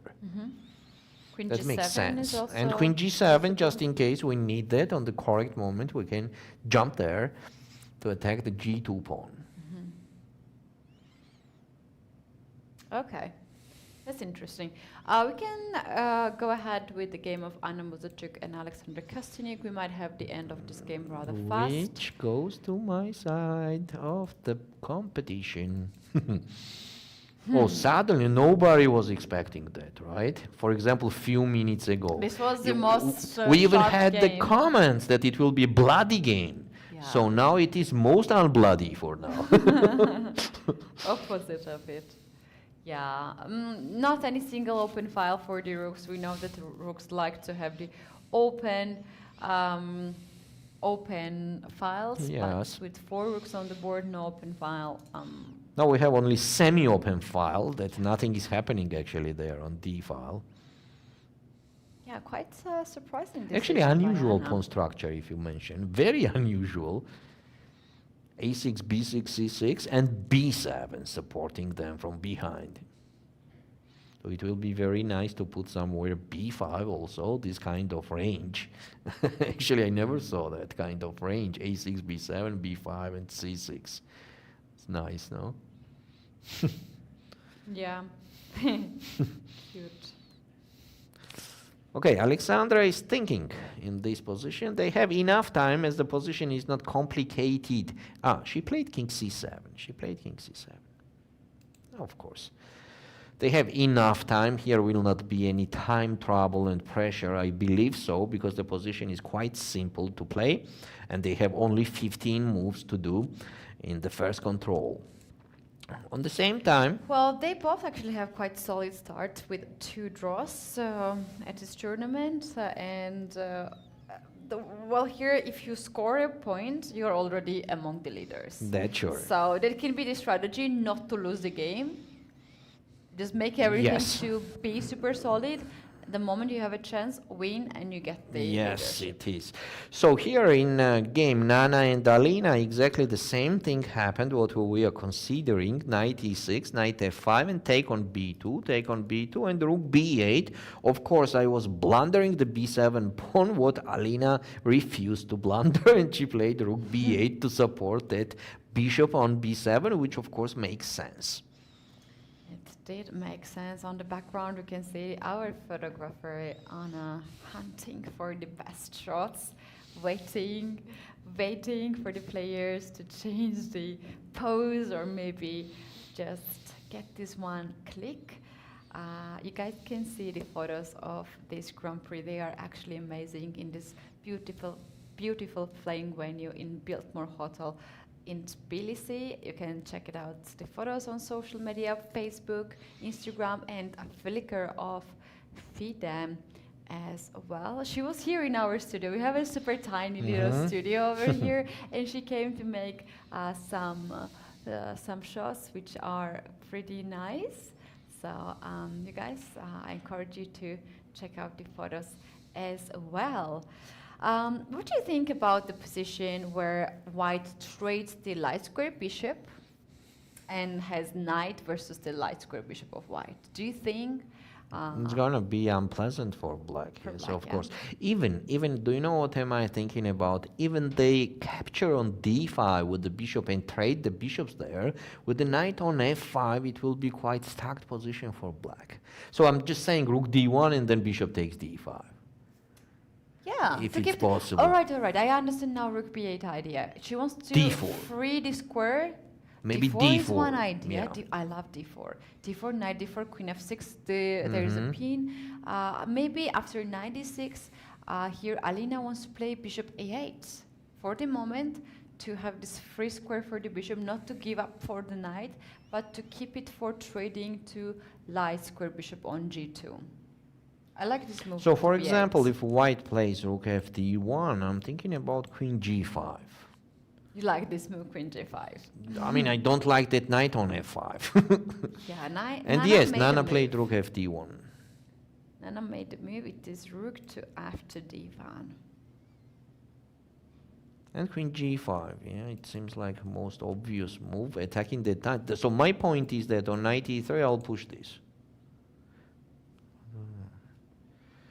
Yeah, knight E3, D4. That's right. So knight E3, not possible. If not knight E3, then what else to consider? Queen E5 and knight D6. So what's going on queen E5, for example?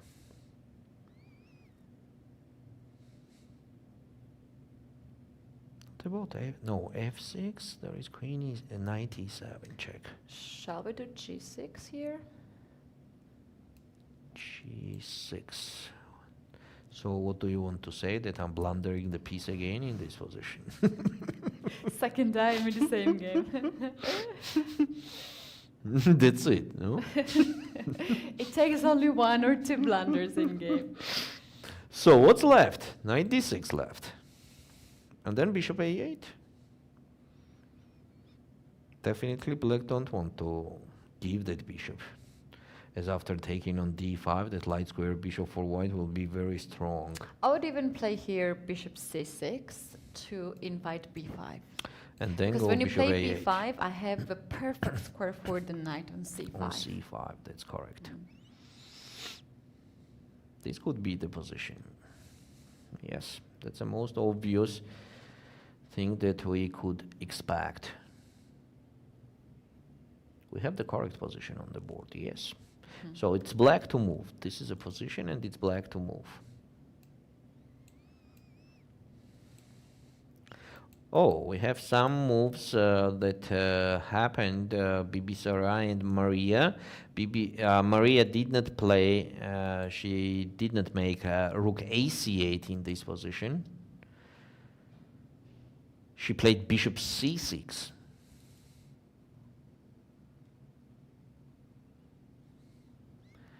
Mariya Muzychuk with black. She did bishop C6. On the same time, Bibisara answered with d takes c5, then knight takes c5, bishop takes g7, and bishop takes g2. I love black's position. What about you? I like black's position as well. because I love how the well knights- you yeah, hate the no. knight on h4. Now it has a chance to go closer to the center, but it takes a while. On the same time, the black's knight, they are just brilliant. They are just brilliant. There is a trouble with b3 pawn. Okay, here it seems that Mariya has advantage. Next board, Lela decided to play knight b6 here. Yes. Oh, she didn't go with c4. Yes, but still controlling the c4 square. Uh-huh. So maybe bishop f1 then. But in case of bishop f1, then she will capture and then play c4. Somehow I have a feeling that the black has to do c4. Let's see. Yeah, I agree with that. I agree with that. Well, knight b6 is against knight c4, obviously. So bishop f1, this is what I am considering. And for example, take and then c4. Does not matter how the white captures on f1. Maybe with the king is the best option. I don't believe king is the best option here. And c4. No, king because knight on d2 is on the correct place and the rook on d1. And I feel like king does not have any danger. So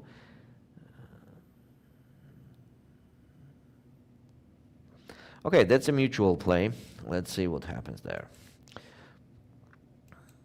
Port 5, Vaishali against Sarasadat. Bishop E7. Vaishali playing actually. also rook to G1. Is she going to open up the king side by that move? But that bishop E7 and queen F8 is controlling that C5 square very well. Just in case we need to support E5 pawn, we can play even F6. So what's the point of rook G1? G3 is not the point, I believe so, because the pawn on H3 is also hanging. So maybe just to support G2 pawn that there will be no checkmate threats with tempo. Yeah, well, the thing is that the position is not, you're not playing for each tempi here. Yes, you can yes, and just also just move around, get some more moves to reach the time That's control. true, and also rook on E1 is not also doing much, right? So maybe Vaishali decided just to make it safe, the king side. We will see it soon. What? I can't believe to my eyes. This is what I was saying. Versus Alexandra. This is what I was saying, that pawn range that I never saw in the game. And here we have it. B5. Diamond shape of the construct. Very nice. No, actually, just look at that. It's kind of small chessboard. The position is obviously equal. This is just equal, like these rooks need some open files. Without open files, they basically can only just make the moves on their own side. Yes. Of the board. Alexandra is making a move. She captured the pawn. Is it a takes b5, a takes... No, that didn't Taking happen. on a4 happened. E4 was in the game. E4, Anna made e4, then Alexandra captured on a4, and the rook takes a4. It's so equal. Okay, but still keeps some more chances with c4, b5 to open up the queen side.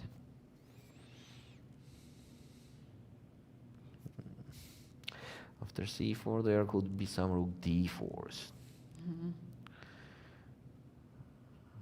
Okay, actually, the position is equal. It is equal, yes. It's equal. Unfortunately to me, I have to admit that it is equal. Second board, Nana against Alina. D4. Wow. Oh, D4 no. straight away. So, Keti. Oh no, I am suffering every day with the same things. That could be another game very close to draw. But okay, we have to say that Nana still has the advantage. How big it is, this is another question. But still, of course, White will increase the pressure on the D file and the D pawn. And it will not be the easy game for Stavroula here to survive. Alina. Sorry, again and again. Today I'm doing blunders, missing the players. It's okay. You're cursed. It's okay. Maybe I'm too happy of my competition with Keti that I'm leading, and I'm just excited. Yeah. Excited with every person who is trying to survive her position and make draw. Yeah, d4. Well, let's take a look very quick. What is Alina's thoughts in this position after knight takes d4? Will she just trade the pieces and then play queen f6? Is that what she's looking for? Queen f6 and rook d2, maybe, right? Something like this. Bishop takes. King takes and rook c8.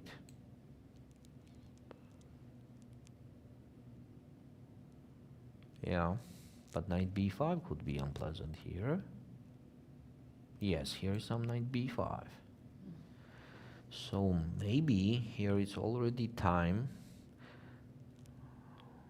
But the rook's endgame will be tough, you know. For example, if black captures this, capture, that's a problem straight away with that pawn. And how to solve it? Also c file, white will take that file, that's for sure. If the black will try to support that pawn like this, then rook c1. It's not so easy, actually. It's not so easy here for black.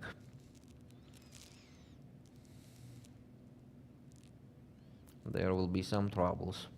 Now rook c4, rook c7 is also hanging. Yes, this is what's happening in the game. Nana captured on d4. And now Alina is thinking, it's very tough game for black, yeah. All the game, I mean, the best option for black is somehow, somewhere to equalize. So she captured on g2 straight away.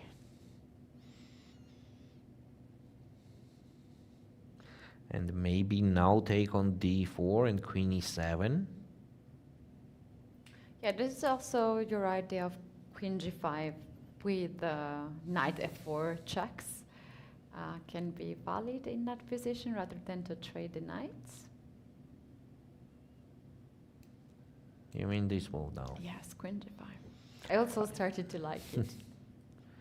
I just don't like to keep the knights on the board. It seems to me it could be the extra trouble for black. But because e3, you know, e3 is tapping that, and then statically the position is kind of bad. The for black. isolated pawn for black on d7, which is already blocked. Then white can double the rooks on d5, rook d2, rook d1. It can be a long game. Also, we can see it that Alina does not love her position.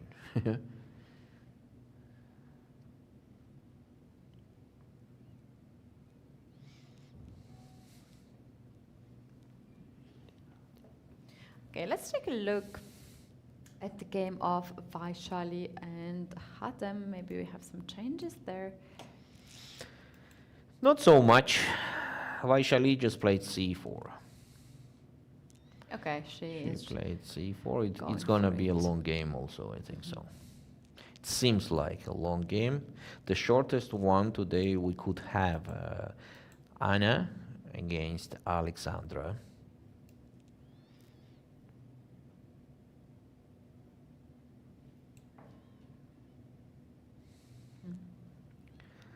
Let's see. So this is... Even this end game can continue for some time. It could be. obviously. It Well, could to be. have the equal position doesn't necessarily But- means that it's draw already, so they will just rook b3. But gives the maybe wives clearest, that she wants to play clearest position c4. we have on this board. Yeah. That's just a fact that it is super equal. So let's see.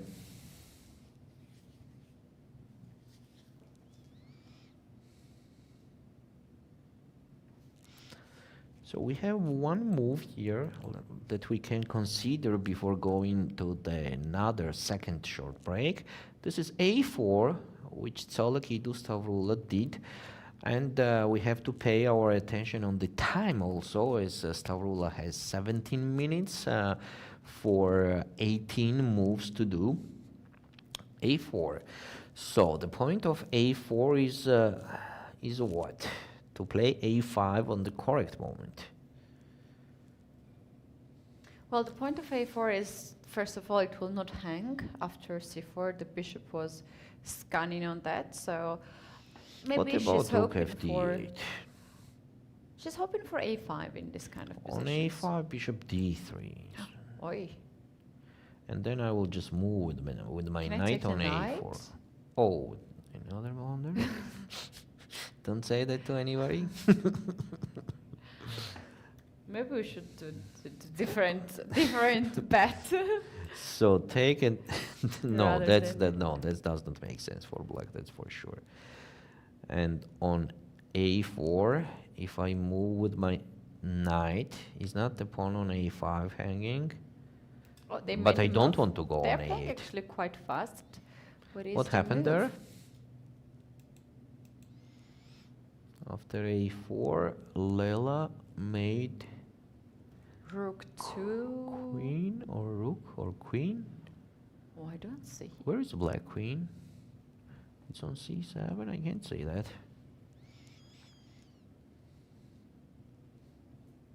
Oh. Seems like she played with the queen. So maybe queen c6?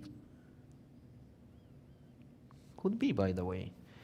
That's an interesting thing, that on a5 to play queen queen a. d7. She played queen d7.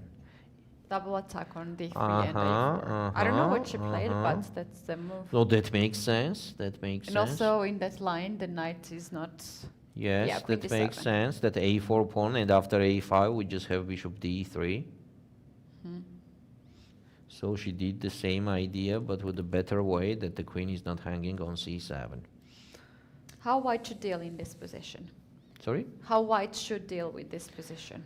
I think now it's already the time as fast as possible to trade that light square bishops with the bishop f1. And even sacrifice that a4 pawn. I was actually thinking that here white can also go with knight to b3, hitting the knight, queen on d7, and if you take queen a4, then rook a1. And after queen to b5, then bishop to f1. It's never bad to play for a win. This is your idea. Okay, so what can I say here? That this, and I'll play queen c4. That makes sense.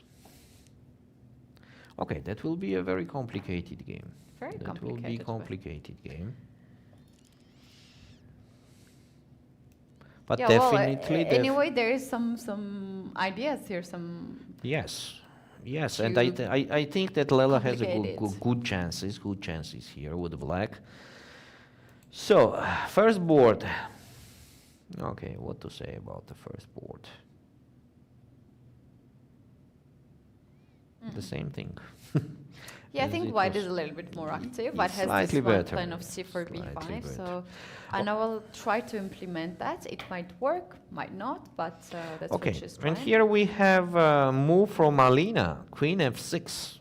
She did queen f6, pinning that knight. So what we are considering was rook d2 here for white.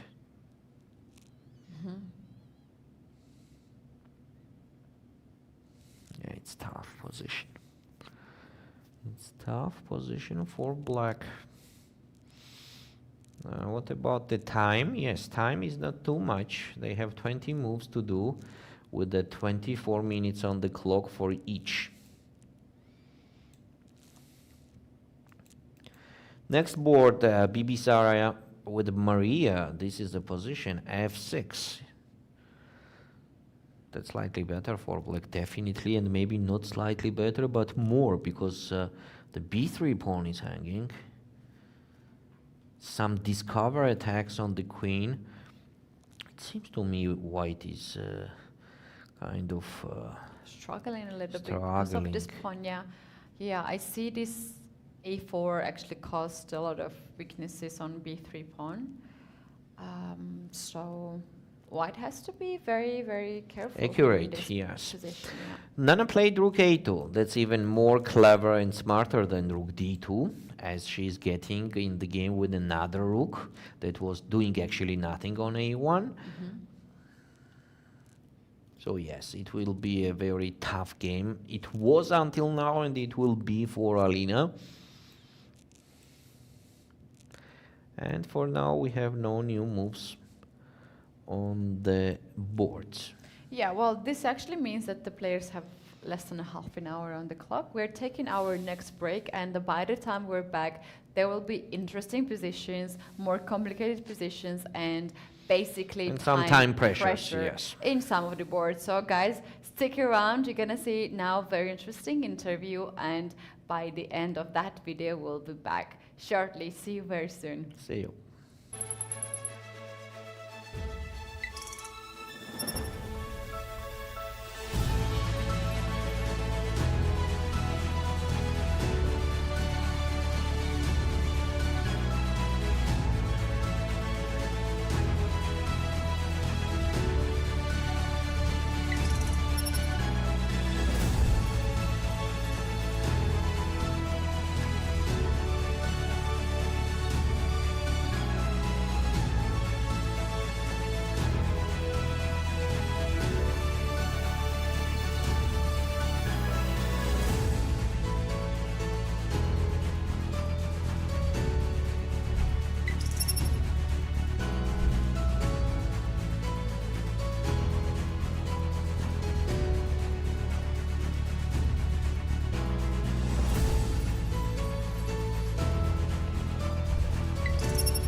Hello from Tbilisi, from the second day of the Women's Grand Prix here in Georgia.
In that moment, we were only 15 countries who signed the constitution of FIDE, and the FIDE has grown up until 195 countries. It's really a global dimension now for the FIDE, and I want to congratulate FIDE for this success. It's very important to be part of the ceremony. It's a historic occasion. It only comes along every century. So we were happy that we were able to take part. In part, we were able to take part because chess has been so much more successful recently, so that 5 years ago we couldn't have come, but now we can. For 100 years, Marc Nicolai signed this document, and it's a very important moment for Switzerland also to be part of it, and for me, myself also, of course. And I think FIDE has done a great job 100 years ago now, and has a future where it can also transmit chess in the society, in social work, in other domains, not only in competition. So I think it's a great time to go on, to go for the future.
Hello from Tbilisi, from the second day of the Women's Grand Prix here in Georgia, and I'm joined today by Emil Sutovsky, the CEO of FIDE, who came to this event. Emil, welcome. How are things looking to you here in Tbilisi so far? Hi Milan, I think things are looking great. The event is spectacular, and I think all the participants also enjoy it, and for us as FIDE it was very important to start this series also on a high note, and we believe the entire series would be according to the high standard. The place where we're playing, the Biltmore Hotel, is one of the most luxurious hotels here, but the very place we're having this interview is where Ding Liren and Aronian played the finals of the World Cup. So Georgia is obviously, in Tbilisi, a place with a lot of chess history. Was it deliberate that you decided to have the first leg of the Grand Prix, of the Women's Grand Prix here, given the legacy in women's chess and chess in general? Yeah, I think it was very symbolical that Georgia starts this series. This year, 24-25, it will be 6 events throughout the year, starting this one in August and terminating in June 2025. And of course, Georgia is a landmark for women's chess, and we are very happy to greet all the great champions here, Gaprindashvili, Mariya Muzychuk. I think it's very important that we are not only sticking to the tradition, but developing and increasing and improving all the way these events are organized, because I think it's very important for women players to have this series. Not many round-robin events for women players there are. Luckily, in recent years, Cairns Cup and Norway Chess join us, and I know that both events are a huge success, but these are basically only 2. Sometimes there are events in China for the top players as well. But it is FIDE Circle, FIDE Grand Prix events that allows players also to be in a competitive mode and also to qualify for the candidates. And what's the biggest challenge for women's chess? Because it's obviously a specific category. What's the biggest challenge in getting more events and getting it more developed? Well, I think, as always, you need passionate people behind it to move things and not only to talk, because there's a lot of talk about supporting women's chess, women's sports, raising funds, but as we learn firsthand, I mean, it's not exactly that words are always come also with additional effort.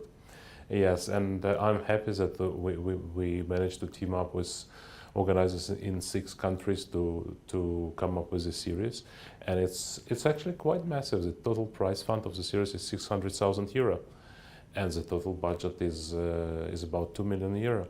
So that's meaningful effort, and I'm really happy we managed to pull it. And it's important for players, for top players, but also for aspiring players, because there are several younger players who got now the chance to participate. And it also creates an incentive, because for many women players, the challenge is that as they reach certain level, very high level, sometimes 2400 level, which is a very strong player already, but they don't see a future as a professional player. And by creating these opportunities, we allow them to build on their career, to improve not only Grand Prix series, of course. You know, we have also the Grand Swiss, Women Grand Swiss, Women World Cup, and all that contributes to the entire professional approach for those who are in chess and who only start their career. Upwards, yeah. Right. But you have other events on your plate as well as the CEO of FIDE. You have the match for the world title coming soon in Singapore, and obviously there's the World Rapid and Blitz this December in New York. So how are things going in preparation for these events? Yeah, this year is just full of events. We have just Olympiads starting in a month. Yes, the Olympics. Yes. That's the main event. So yes, and also the World Championship match in Singapore and World Rapid and Blitz in New York. And it all requires a lot of work, a lot of preparation, and I'm happy that it goes smoothly. We team up not only with a strong team of organizers, but also with a very prominent partners and sponsors. And the moment we will share the names, I think everybody would be delighted for chess, because it would be a major breakthrough, in my opinion. And what to say, for me personally, the challenge is now to take chess up, to have some sort of a breakthrough to be a mainstream sport. Because what happens today, we have probably most competitive players compared to other sports. I mean, so many rated players, so many players online. I mean, chess is played all over the place. But when the time comes for a breakthrough to be a mainstream sport, to be on TV, to be on networks, to be sponsored by big companies, we haven't been very successful with that, and that's the aim. And why do you think you've not been successful? It's a long topic. It's a combination of big topic. factors, and maybe we should have a separate talk about that. We will. But it is my aim basically to change the situation. And if I have any sorts of KPI to myself as CEO of FIDE, is not to gradually improve, which we have been doing quite steadily and quite successfully all these years, but to have one major breakthrough which would elevate chess to a different sort of categories than we are now. We're still a bit of a niche sport. I think we deserve and we can become a mainstream sport. Well, just to speak to that, I just looked at a very recent study on sports, and 16% of people in the UK, and I think a similar percentage in the US, think that chess should be an Olympic sport. So not a lot of support there. But would FIDE like to get chess into the Olympics? Obviously, you're recognized by the IOC. So are those ambitions there on the table as well? So they are on the table all the time. We have been talking, even submitting some papers towards LA Olympiad, but it didn't work. So it is a long process, very difficult process. And I wouldn't say it's critical for chess to be there, because to being in Olympics there would be a price. Because today Chess Olympiad is something unique. You have 200 countries, you have players from all over the world, you have so many participants. And if we were to be included in General Olympics, it would not be like that. It would be something shorter, smaller. So there are pros and cons. But I think anyways we should strive getting there. But I do not think that it's the only way chess can become a mainstream sport. I think we have other ways to do so. And I think it's also connected to how popular chess is, how many people start following it, be it a world championship match, be it faster competitions, because we have an advantage of having several formats, very different formats, classical format and rapid format and blitz. They are for different audiences sometimes. And I think we can leverage on that.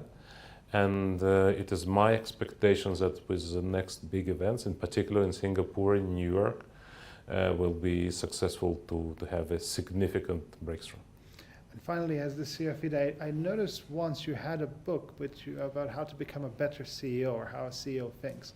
So how has chess helped you become a better CEO, and how difficult is this job of being a CEO of an organization such as FIDE? Well, that's another, I think, separate topic, because I can't probably fit it into 30 seconds reply.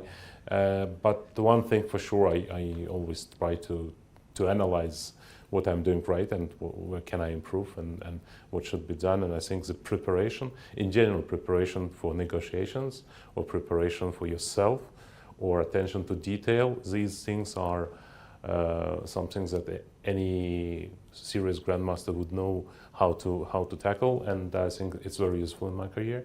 And also decision taking, distributing your time, all these are players, strong players. They know how to deal with it, and probably the most important feature is that you always have to keep improving.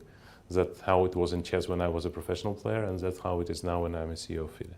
Perfect. Well, thank you very much, and good luck with your work. Thank you. Thank you for your time. Waves are off. His clock is ticking. How will he respond to Eco's first move already?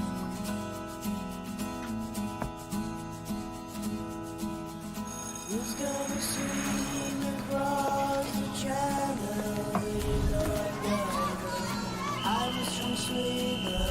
Who's gonna swim across the channel?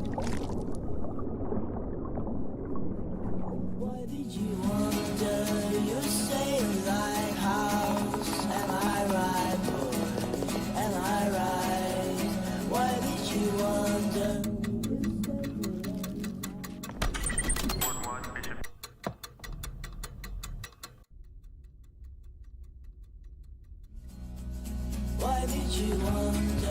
Make your move. The 45th FIDE Chess Olympiad, Budapest 2024, where the story becomes history.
Welcome back, everyone. This is FIDE Women's Grand Prix in Tbilisi, Georgia.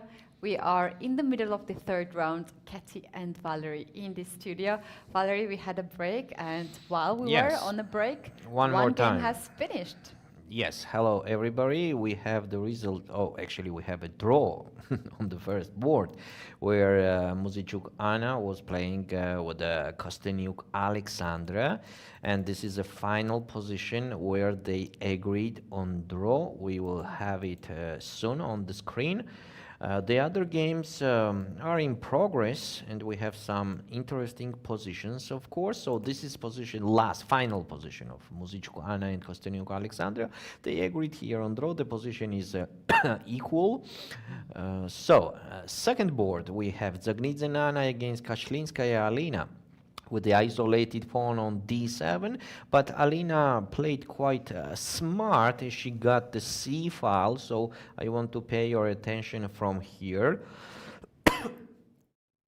After rook a2, Alina captured on d4 and queen c6 check, which seems quite smart. And after king g1, rook b7, and black gets the c file. Yeah, it seems like this position is going to be very interesting, as we have all the heavy pieces on the board, queens and 4 rooks. We have here, but basically there are not too much of the weaknesses in this position. Just one pawn on d7, and black is about to take care of it. The time control, the time situation at this point is more or less equal. And you guys, maybe you have already noticed, but if you have not, then I want to point it out that you can see on the right side of the board the engine bar. So at this point, you can already see this current situation, what is happening. So we added the engine bar. We heard you in the comment section, obviously. And here we have it. This is a position that we have right now. Nana played h4, the last move. She is trying to improve her position as much as possible. But of course, black has a good chances to survive in this game. Next game, we have Bibisara Assaubayeva playing against Muzychuk. Well, this position actually is also quite interesting, as Muzychuk Mariya had such a pleasant position, but somehow Bibisara managed to provocate the pawn on f6, and because of this pawn on f6, right now white has some tricky ideas to sacrifice on c5 and then to jump knight to e6. That's why Alina pushed the rook on e file to control this idea. I'm not a big fan of the king being exposed on the 7th rank. Well, the engine bar says it is equal, but equal does not necessarily means it's a draw. So this is still a game on. So with this time on the clock, it's a kind of pressure, yes, anyway. So it's interesting what happened actually in this game after taking on c5 while we were on break. So that was the position after f6. Knight g4 is a definitely correct move. Knight d4, queen c4. And b4, maybe this is a move that Mariya missed. b4, take, and this is a position. Obviously, it has to be equal, of course, but again, it's very important who is equalizing, and definitely here it's black who is equalizing. So Mariya has to do the couple correct moves, at least couple, maybe few of them, correct moves in a row to make it completely equal. Shall we go right away to the game of Vaishali and Khatem, because we do have dramatic changes in this position. We can see that white managed to coordinate the knights on the king side. Wow. f5, h4. That's looks quite really smart nice. and beautiful, actually. To have the knights on h4 and f5, it seems like white has a big advantage here because of that fact. Well, the engine bar stands here in the middle for whatever reason, but yeah, on my computer it shows that white has a bit advantage. Sarah Hadem did the move that we don't have yet. We didn't receive it. And it seems like she played b6. I think so. Well, her latest move, we are getting the update of the move. We have a bit of delay as well on the PGN board, but this is the moment when the time is ticking. I can see that Vaishali has less than 10 minutes on the clock, 9 minutes. She is still thinking. Her position is quite promising. These two players, both Khadem and Vaishali, they actually have half a point, and for each of them, the win is very important in this match. So here we have Sara with 5 minutes. She made a move, and that is actually true. It is b6. She played that move, and she wants to just open up the position, because if you don't create the counterplay, then your opponent will have just one-sided game. So you don't want to do that. Counterplay in chess is the key factor. So yes, it was b6 in the game, the last move from Sara Khadem. It is move number 28, and they still have 12 moves to do in 6 minutes for Sara, and Vaishali 10 minutes. Vaishali is thinking right now. It seems like she can capture on c6. Oh, actually, it seems like a best move. And on b takes a5, there is a very interesting c5 to open up the diagonal for the bishop. So it's quite complicated game. White has advantage, but of course they have to be careful to don't miss it, and opposite to increase the advantage and to go to the technically winning position. But with this time on the clock, of course, it will not be so easy.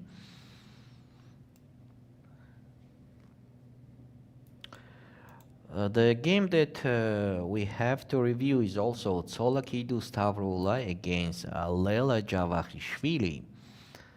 The last move Lela played is c4. She supports the bishop on e7 with the queen from b8, b4, and on the same time wants to push the pawn as much as possible.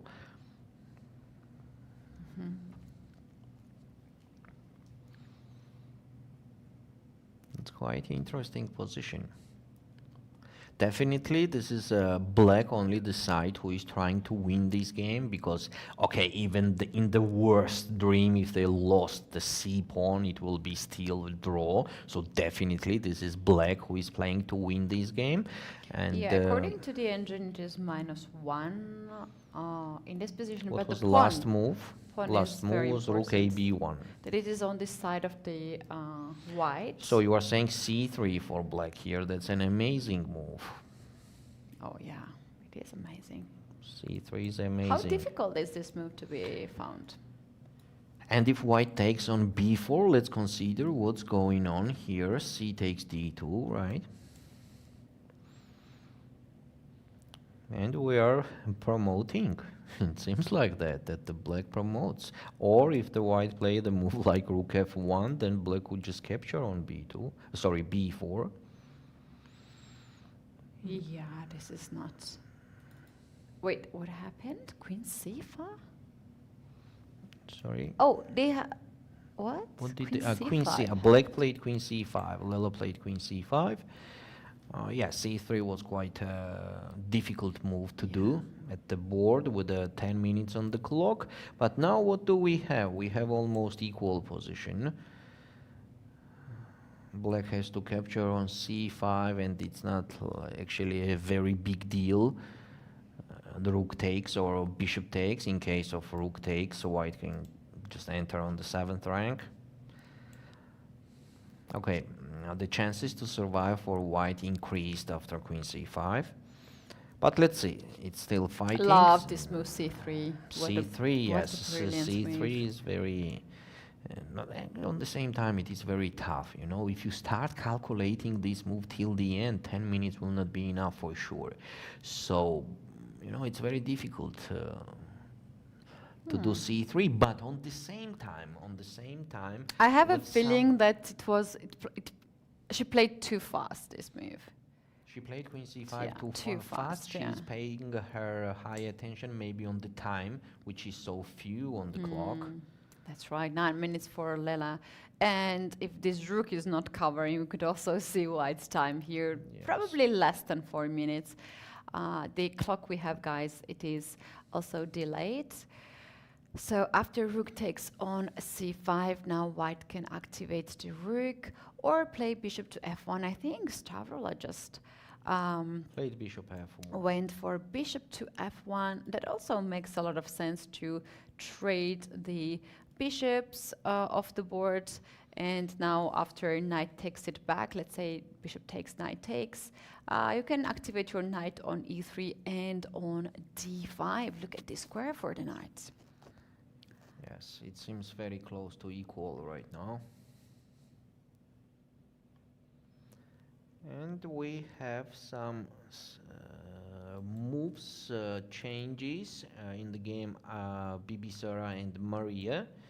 So I think it seems like Mariya is doing the good moves to coordinate her forces. Now knight on c5 is kind of solid piece. It's not hanging anymore. And the position, what's going on, Keti? So we have many draws again. Don't start that talks.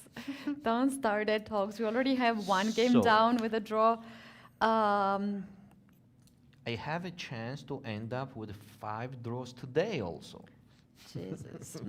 And that will be crazy. Please don't do that So- for me, guys. Please don't do. Bibisara, she made a long move. She played rook to d5. Rook to d5.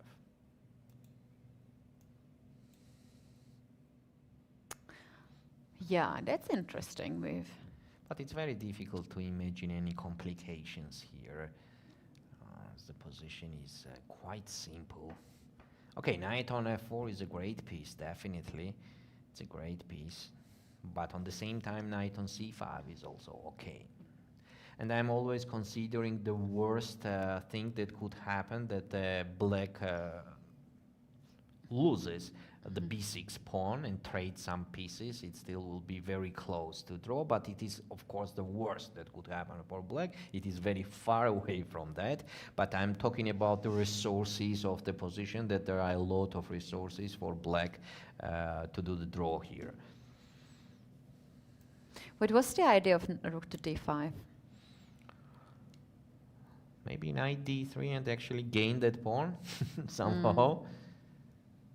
Knight But d3 it will to not be. It will not be to easy. pin. 3 minutes for Bibisara and a little bit more than 8 minutes for Mariya. Mariya is ready to make a move. Rook She to goes d7. with rook to d7, challenging the white rook.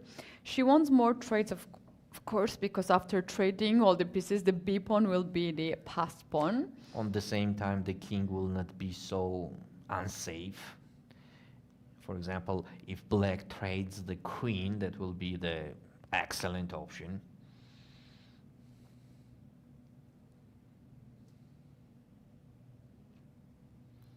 Bibisara is long clock, so on time.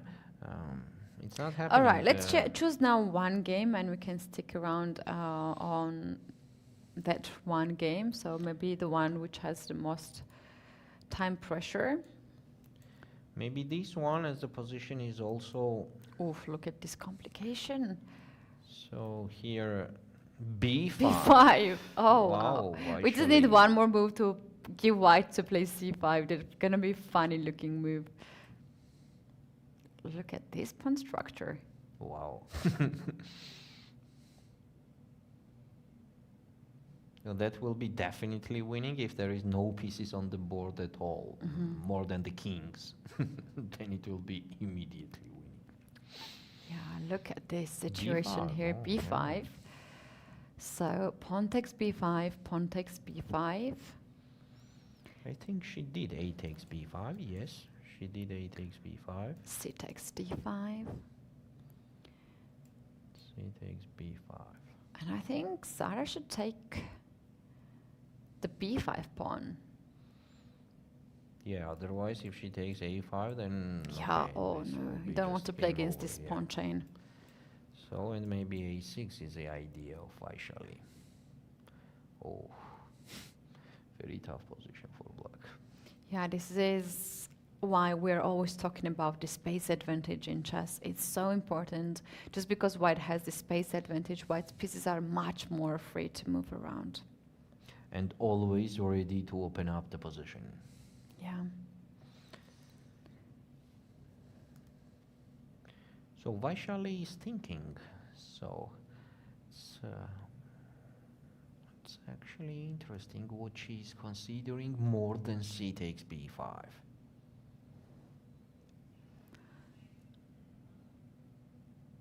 What will be more powerful than that move?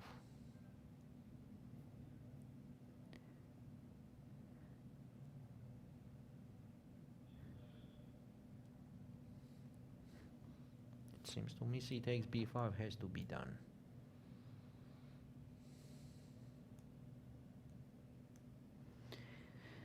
C takes b5. Is she considering maybe to take on c6 first?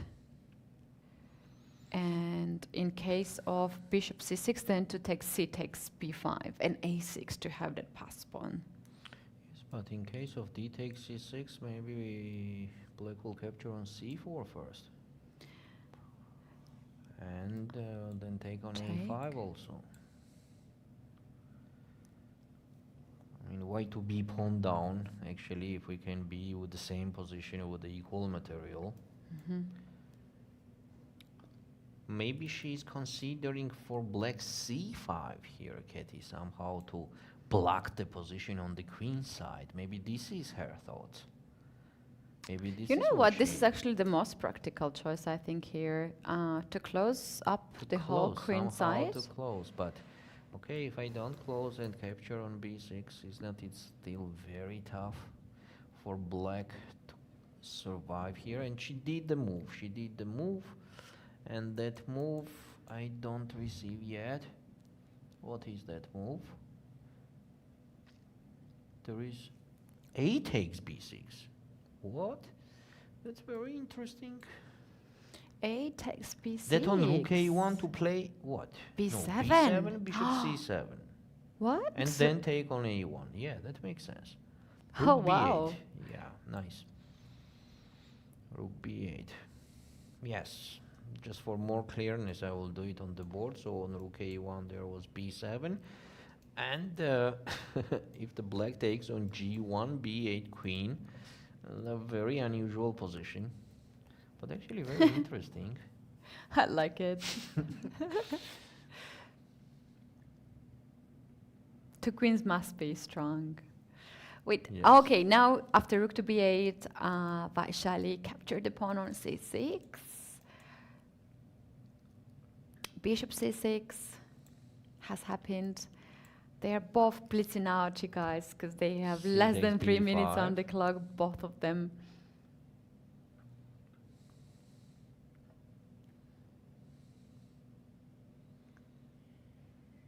At least black could activate their dark square bishop finally from b6. Yeah. I At think any it's- cost, you have to activate your pieces, even if you have to give up 1 or 2 pawns. Where to go with that bishop? That's a question now. So On b7 or on d7? Well, if you go on d7, then you want to trade this bishop for the knight. I have a feeling that it's better to go on d7 rather than to go back on e8, because then there are too many pieces on the back rank, so the rooks cannot really have any coordination.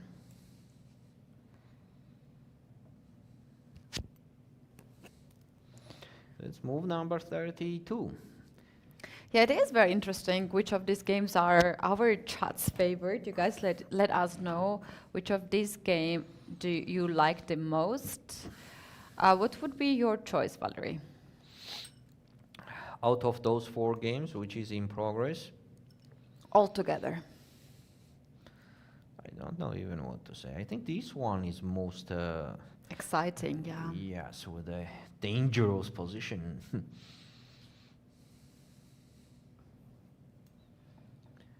The others are minus plus simple. I think Lela got some advantage here. Is not it so? A little bit, like c3 pawn is just making the water and nothing is attacking that pawn. But of course on the same time it is very difficult to push it, but still it is very difficult to play with white. That's move number 35. They have 5 moves to do until the first control. Okay, we'll be back to that game soon. Before that, we have Bibisara against Mariya here. I think Mariya completely equalized the game. Oh, look. Oh, let's go to the current position, because Rook takes this is c5. not the current position. We have This more is not? moves. Oh, No. rook takes, it was, oh wow, yes. We got some tactics I can here. yeah, okay, What? you have it. Take on e6? There? Queen takes, Is not it just a draw? pawn takes, pawn Okay. takes, rook Has takes. to be just a draw, right? I mean, there's no way to improve from any of the sides. Yeah. Man, like, oh no. I think I have to just give up at this point. Before time. Yeah. Wait. The thing is, like, of course this is draw, but black can also just hold on a little bit, not to capture d4 pawn right away. So let's say instead So of you want to win with black? no, not to give up the pawn, Like but play to f5. play something like f5, something like rook to d6 first, But how you and gonna then king solve? king g8. So my idea here is to play rook 8 to d7, and then to capture. I have to open up the position here.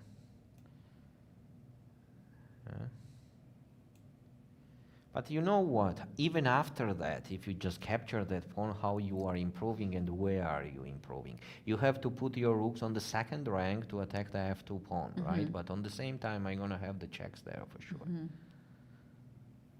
So for example, h4 I will put here on this.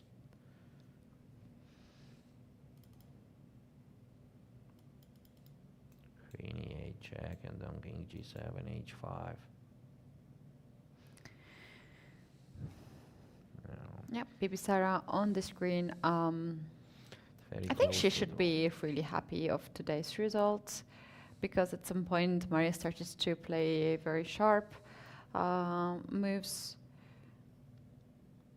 And Yes. Bibisara also quite solid, 1.5 points out of 2. She must be happy. Here Sarah Khadem decided to put that bishop on b7.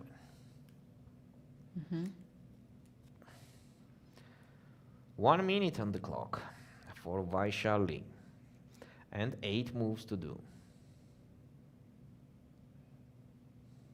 There's this idea of bishop c4, hitting the knight, pinning the knight with something like queen a2, maybe, or She did that. knight h6.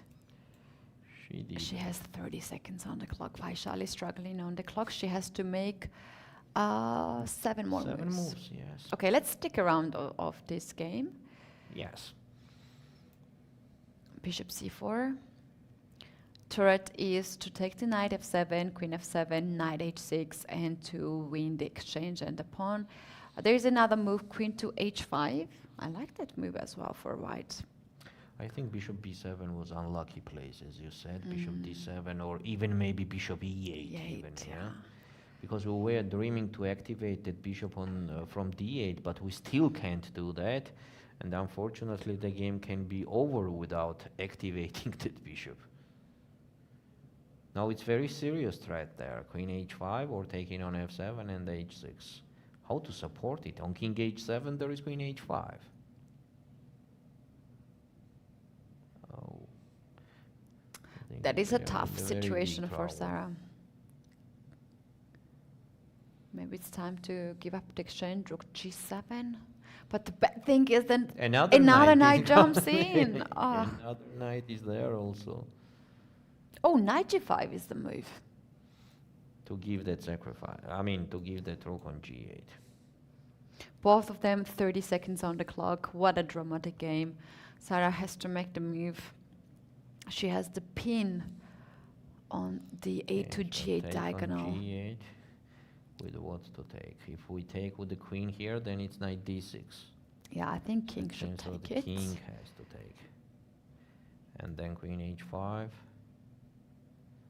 Yeah, I don't believe here in the position of black. Oy. What did she do? She goes with d5 in the center. Wow. Oh, that's a decent move. That's a decent move because if you trade the bishops, it's good for black. If you take with a pawn, then at least there is a delay of the Yes. actions on the That's the only diagonal. practical chance. Yeah. And wow, well done, Sarah. d5 is a move. Obviously, of course, it has to be winning for white, but with this time control, this is a move which creates most of the troubles. Vaishali makes the correct decision and captures the pawn on d5 with the bishop. Yes. And in case of the bishop trade, And it happened. there are a lot of extra pawns for her. And the great knight on f5, which is now... Great knight. Took on b6. Finally, black activated that bishop. But black is missing the pawn. Black is missing the pawn. The king is unsafe. There is a 2 passed pawns on the board. A huge advantage for white.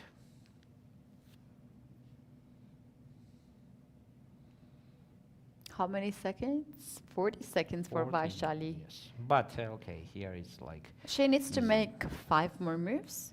Yes. And she can even make some random moves at this point. Rook Some C1, I smart think, yeah, moves. the most natural. The here Yeah, you she are. goes rook to c1. Rook c1. Yeah, here white does not have any troubles in choice of the move, because if they do even the, abstract move, it will not change the situation on the board too much. Yeah, It's Sara not like is. she has to do the decisive moves. Yeah, Sara is going to play something, and Rook she goes with g5. rook to g5. What's the point? It's just tapping queen h5. Rook c6. Another obvious move. Oh, it's very easy to play with white, You have such a good position that it's just pleasure here to do any of it. And here we are, rook c6, yeah. Rook gets on the 6th rank. Knight. The pawn on f6 is hanging, so Where black the has to. knight went? Knight d8, yes. Oh, okay, that's a good move because you're attacking. That You're makes attacking the sense, rook, yes. and also f6 pawn is guarded. That makes sense.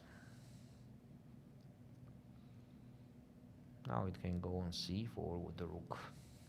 Last 3 moves before the time increment for the players. The game between Bibisara and Muzychuk, What do you think Mariya about- has ended in a draw. What do you think about d6? Do we need that complication? I don't think we need that complication with white. Well, It after looks very d6, nice. I have the square for the 1996, 94. So I mean, you are not taking the rook. Oh. I gave you the rook. No. I was giving you the rook. Wait, what happened they there? have? Rook takes b6. Oh, wow. Oh, wow, that's crazy move. Here we have the bloody game. Amazing. Rook a8. Wow. Just imagine to do that on the few seconds on the clock, where your position is already good, but you are doing such a decisive things, anyway. Giving up the that's- exchange. That's yeah. nice. Knight h6 now is a threat. With the idea of rook d8, knight f7, royal fork as we Just pay your call. attention that Vaishali is doing the excellent game from the beginning till the end. Yeah. Yeah. The black's pieces is not mobile at all. They are not connected to each other. So the chances to survive here is too few. And how many more? Like just 1 more minute, 1 more move until the increment. Yeah, so let's take a look at that one more move.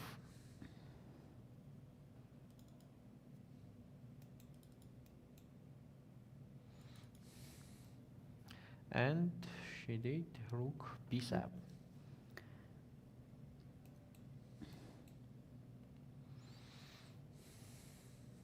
So one more move for Vaishali and one more move for Sara. Also, she had to do two moves. It was move number 38 for black. So now she did the move number 39 and one more move to do. But the position is very tough. Knight to h6 is still the move. White can consider to play. Yes. There's also d6 d6, move. yes, of course. There's also queen to A lot of c2 moves, yes. or queen c4 c4, with queen c8 ideas. Yeah. And this is the last move. It is the last move for Vaishali. It's move number 40, and she did queen c4. Yes, to activate the piece, definitely this position is with a huge advantage for white. Okay. All right. Let's we take a can look at go- the last move that Sara has to do. Yeah, move number 40. Yeah. Oh, chill. It's very difficult to do any move here. That opposite for white. For white, it was like any move could be done. You know what's funny? There's also a threat of queen c6 in this position, and you cannot take this queen back. Yes. Because you are losing the game on a spot. It's funny looking move. Yes. Okay, we're just looking at this position because we are interested in the move number 40 that Sara has to do. Otherwise, here white has a decisive advantage, almost winning. Yeah, unpleasant feeling for black. Rook g8. Okay, what to do? Okay, we can go to another games. Here we can make the decision that the white has a decisive advantage. Yes, and I think it's gonna go a little bit slow, so we can take a look at the other games. Let's go Tsolakidou, Javakhishvili. And then we should see very fast Dzagnidze, Kashlinskaya as well. So in this position we have the knights off the board, opposite color bishop, and the pawn is gone as well, so it's equal position right now, material-wise. It was equal. Yes, it was equal. It was already always c pawn against the e pawn. There was not extra pawn here on the last. No, it was advantage for black. We were considering it, right? Yeah. Still, maybe still advantage for black, but it will be very difficult to win, of course. Let's go to Nana, Dzagnidze, and Kashlinskaya, Alina. So Nana created another weakness on the king side. This is h6 pawn, which she could not take right now.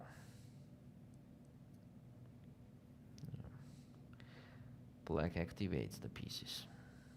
Black wants to play rook to c2 to go after f2 pawn. You know, also rook c4 makes sense to go to the queen's endgame. And in the queen's endgame, there will be much chances to survive, because I was considering king g2, yes, to support this pawn. Now I want to take on h6. Yeah. And now rook c4, actually, I'm not sure, because this is there. I have a bad information for you. Yes. There's queen d8 there. Where? The in between moves, and then I'll take the On rook. rook c4, okay, so I don't have even rook c4. Checky! Then what do I want? You were just checking, yeah? If I'm If not you are- tired, yeah, if I'm yeah. in a shape. So what does it mean that the white has a advantage already? I A would say clear white has a advantage? pleasant position. Let me check with the engine. The engine says it's basically 0-0. So king g2 and rook c6 Rook is the c6, move. yeah. Ah. And what about this? Check. Ah, rook from the sixth rank is supporting the king side, and then the black just can capture on a3 if they need so. So king g7, queen takes d7, rook f6, attacking the f2 pawn, and on rook okay. d2 just take on a3, right? Yeah. Oh, then it's very... Oh, rook c6, I missed that move. Rook c6 has a very big potential of supporting the king side. And we have reached the move 40 in this position as well. So Yes, in it will be a in long all the game. games we have 40 moves and the time increment, no time pressure. We have 2 draws already. So Muzychuk's sisters made draws with Alexandra Kosteniuk and Bibisara Assaubayeva. Yes.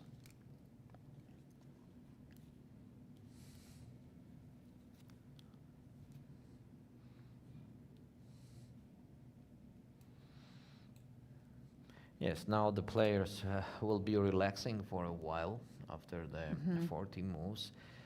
And the positions also is like quite much is clear there.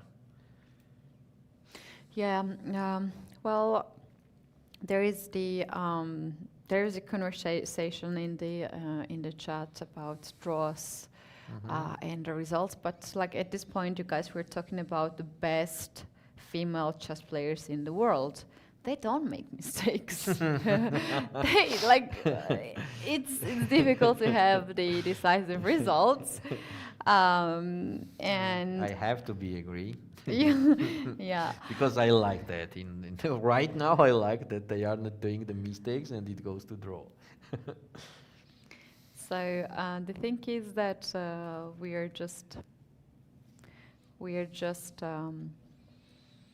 even though that we want to have a lot of actions, Yeah, a lot we of would. results. Of course, everybody like to watch it. Yeah, well, this is the kind of tournament you want to play. Yes, it is. Yeah, and there is a blitz tournament which you would like to watch to see the Also, fun. Yes.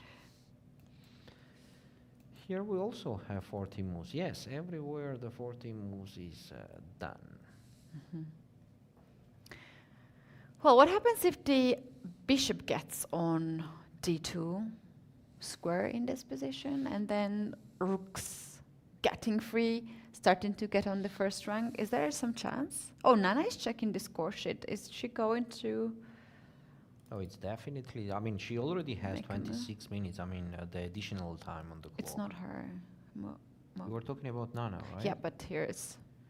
On the board, it's not Nana. Yes, Nana we have here. Just a sec. Here we are. I don't know why she was checking the score sheet because we don't have the. It's a move 41, yeah? Yes, she already did 14 Yeah. moves and she got the additional time on the clock. So there is no worries about that. Very close to draw. Yes, Rook C6 is a very important detail to support that king side. Yeah, I played once the tournament after a long break from the university. Like in 4 Yes. years, I haven't played any tournaments. And when I had my last presentation, I said bye-bye, I have a flight. Just goodbye to my university. And then I went to the tournament in Turkey. A very beautiful place, Chashme, it's the seaside, and a really nice location. I went to play the online open tournament, and for the first time in my professional chess player's career, I read the regulation. Like, What? you know, chess players don't read the Okay, regulations. yes. That's the fact. So I read the regulation, and the regulation says that after 40 moves, there is the 30 minutes increment. It's the first round. I'm playing, I have extra pawn in the knight end game. I'm completely winning, and I'm thinking like, let's play some moves now to get the increment, and then finalize it. And I'm just making this move there and here, and I didn't get the increment, and I started to panic. I was like, oh my God, what to do? I cannot go to the arbiter because I don't have a time. And I was like, oh no, no. And I blundered something and made a draw. Oh my God. And I'm like so confused. I went to the arbiter and I was like, what happened? Like my clock? And they said like, oh no, we don't have increment What? anymore. So they changed the regulation? They said, yeah, we didn't update it to the website. Oh, thank you very much. And I was like, what? Why didn't you announce my it? It's God. like, we did announce it in Turkish, which I'm not fluent or Oh, anywhere really? close. Great. And I felt that Great. something went to my brain at that Oh my point. God. Like I had Oh my God. I was so angry and so disappointed. Definitely you have to be angry. you Yeah, know. and I was like, I will never read the regulations changing anymore. That's Back to correct. normal. That's why you are not reading them, right? Yeah, well, when I'm a commentator, I always read this. The first thing I'm doing. But as a chess player, I think that was the only time I read the regulation, and I felt big time. So, yeah, and as I said, I always make the mistake in handwriting, always missing one move. Always missing one move. Why? So, I don't know. Like whenever there is a time pressure, You are missing the move. I'm missing my move. I'm putting down my opponent's move. I see. So then it's always like black move, white Yeah. move, black move, white move. And I have to make sure that either I have the 30 minutes already on the clock or it's 41 move. This is, I have to make one extra move. So most of the games are done by the move 40. That's also true, to be honest. But Okay. yeah. Okay, we have the new move here. Vaishali played d6. It's interesting what's going on after queen f7. The white queen just moves, and that's it. The white queen Feels just like moves. some wild tactics here. Don't we have some tactics? Queen e4, for example. I'm not sure, but just for example. And then I want to take on h6. Yes. At the same time, I'm attacking the b7 rook that they could not play queen f8 back. In case they move the knight from d8, then it will be knight h6, very unpleasant fork. And wait a sec, how to support the h6 pawn then? I mean, what to do here? That's a tough question to ask. I think there is no way. Yeah, to king support h7 is also knight not possible. e7, discover check. Yes, so queen f7 does not work. A very tough situation. In this kind of moments, I don't know even what to say when every move works for white. Yeah. Queen d5 also, and the next move can be done. Okay. We have rook c6 here that Kashlinskaya Alina made. Yes, now it is very close to draw.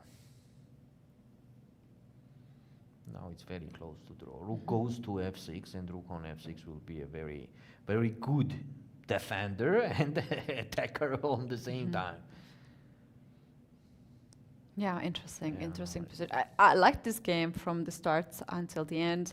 We had white sacrificing the pawn on Yeah. d5 in the center and playing very aggressive game, bringing a lot of But pieces. we are always mentioning that it was very close. I mean, taking on d5 gonna make the pieces traded, and it will be Yeah. very with the good chances for black to survive. And Yeah, actually, this is but what also happened. it's true that for Alina, it could be her strategy to, with black pieces, to be super solid, and she Actually, chose this opening. It's a good result. As a result, it is a good result. With the black colors against Nana, Dzagnidze do the draw. Maybe everybody in the world will be okay with that. You know? Yeah, Alina Kashlinskaya, international master 2474 is her current rating. She's 30 years old. And just about 2 years ago, she switched her federation from Russia to Poland. She lives in Poland for many years already. And she is the Polish first board. Already played in the previous Olympiad in Chennai and will play this Olympiad as well. And she is the Polish champion of 2020 for the national champion. Alongside of her titles, she is actually European Women Champion in 2019 and many times European and World Youth Prize winner. Here at this tournament, she is with her son, which is several months old, and she's doing a great job at the chessboard. of the On the chessboard same too. time. After the game, she takes care of her baby, and this is really, really amazing to see these sports mothers combining both work. So yeah. Family and the work. Yeah, really, it is something that we have to shout out to her. And we were talking about this positive energy as well, getting from the family. In case of Sure. Nana, she had this getaway for Yeah, some that's great, hours, that's great. and it's always good to have a little person next to you who makes you so happy. But huge time. Huge pressure indeed. Well, what do you think, Valerie? These players will take probably some time now to figure it out what is Yes, happening. that's for sure. And also on the same time, Keti, we have quite clear positions left. The position that Vaishali has is absolutely winning, and the other positions are like very close to draw. All right, guys, we are actually going to take a short break now. And by the time any of these games finish, if we have the winner in any of these remaining 3 games, we're going to bring the player for the interview. So stick around. We're going to have some more fun. And the last part of the round 3 at the FIDE Women's World Grand Prix in Tbilisi. See you.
In that moment, we were only 15 countries who signed the constitution of FIDE, and the FIDE has grown up until 195 countries. It's really a global dimension now for the FIDE, and I want to congratulate FIDE for this success. It's very important to be part of the ceremony. It's a historic occasion. It only comes along every century. So we were happy that we were able to take part. In part, we were able to take part because chess has been so much more successful recently, so that 5 years ago we couldn't have come, but now we can. For 100 years, Marc Nicolet signed this document, and it's a very important moment for Switzerland also to be part of it, and for me, myself also, of course. And I think FIDE has done a great job 100 years ago now, and has a future where it can also transmit chess in the society, in social work, in other domains, not only in competition. So I think it's a great time to go on, to go for the future.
Waves are off.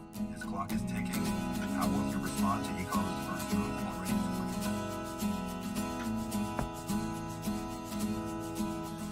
Who's gonna swing across the channel? I'm a strong swimmer. Who's gonna swim across the channel? Why did you wonder? You say a lighthouse. Am I right, boy? Am I right? Why did you wonder?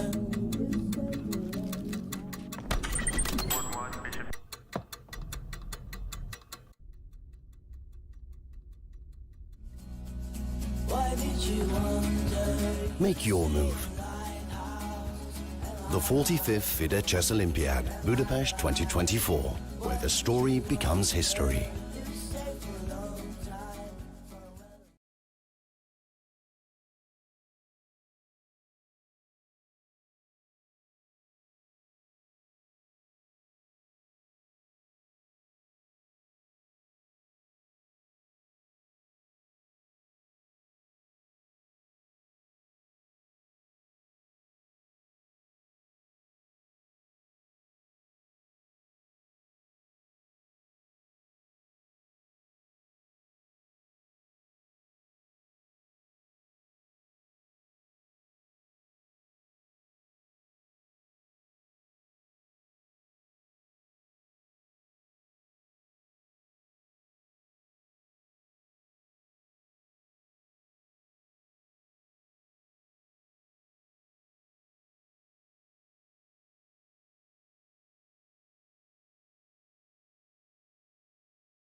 In this studio, and we do have 3 more games in progress.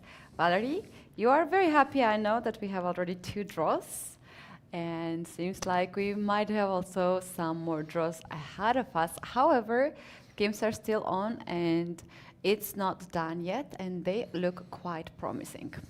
So we have the game here. Dzagnidze against Kashlinskaya Alina. This is move number 45. Last move was a5. So as Keti already said, this game is very close to draw. Very close to draw, as the black king is quite safe already. Okay, we have the pin there, but the white could not use that pin. So that's why the position is kind of quite simple, we can say like that. The pawns are also trading now on the queen side, and there is nothing much even to comment about this. It is very close to draw, and I think that soon we have the agreement on draw in this position. This is what I am saying. Maybe there's something unexpected could happen there. Next board we have Tsolakidou Stavroula against Javakhishvili Lela, where Tsolakidou is trying to make safe that the pawn could not push more and more, so it's blocked with the rook on c2. And on the same time, king on d3 is on a comfortable position, but still, white has to be careful. So what happened? Rook c5. Rook c5, yes. Rook c5. Take on c5 has and take happened. on c5.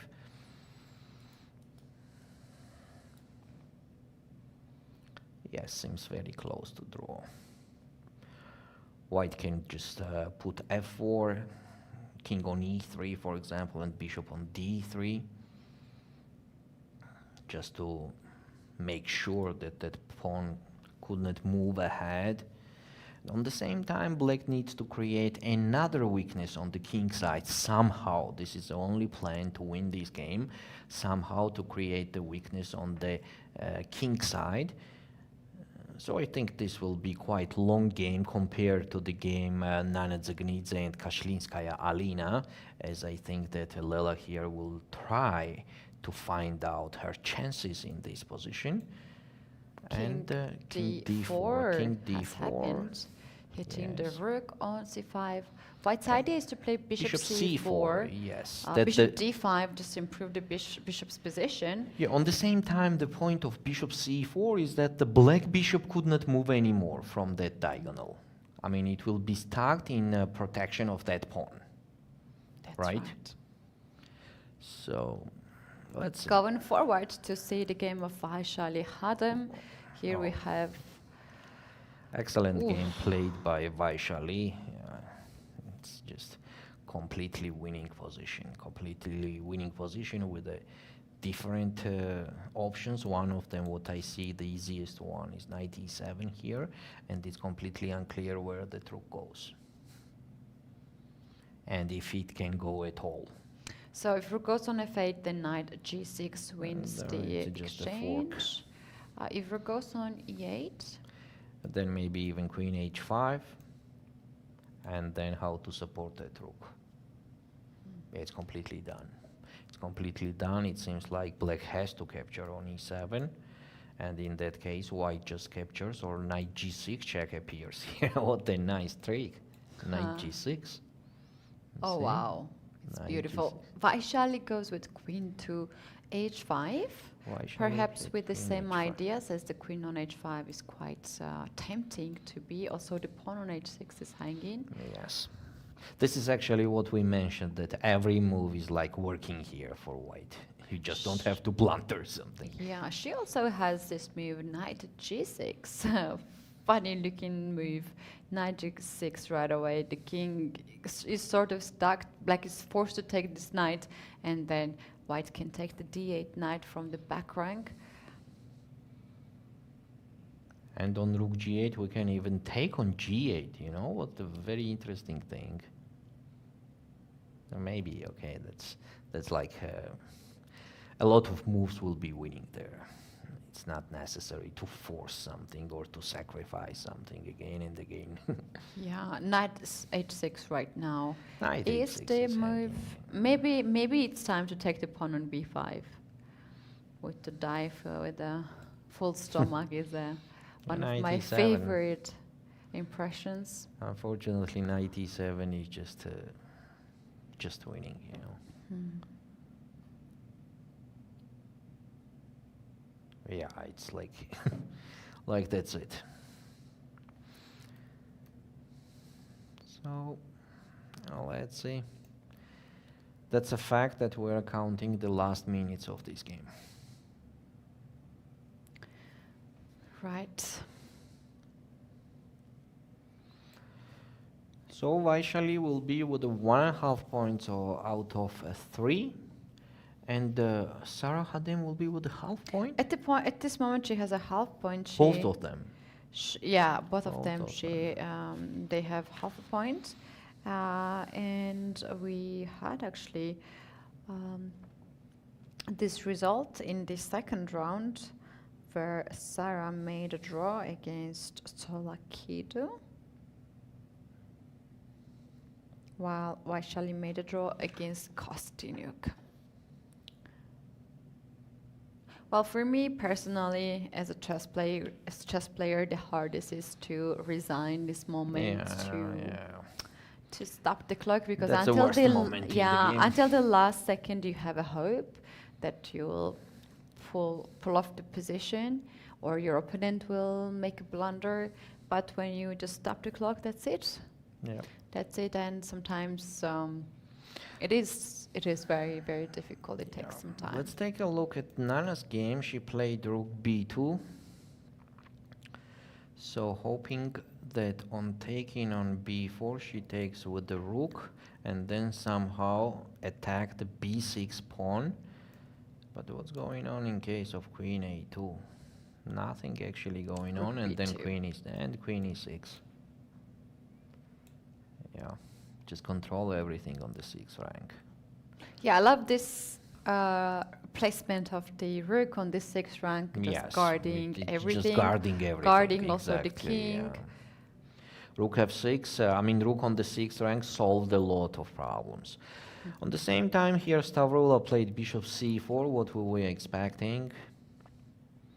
And this position also seems now very close to draw, as a black almost does not have any chance to improve there.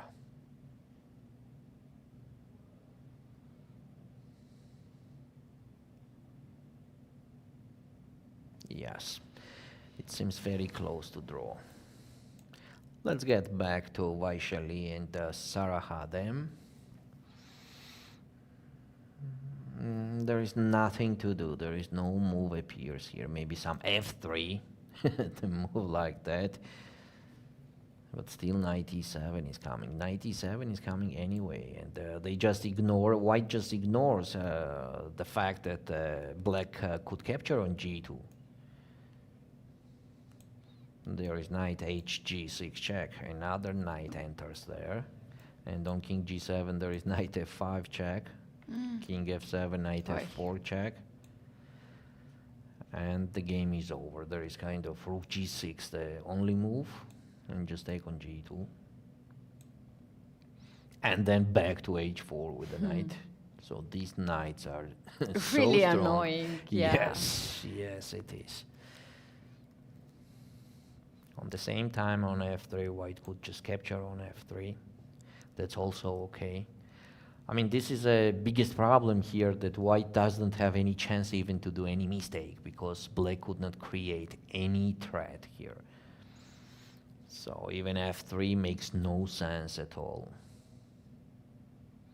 The move like knight f7, okay, let's consider that here is knight g6, amazing.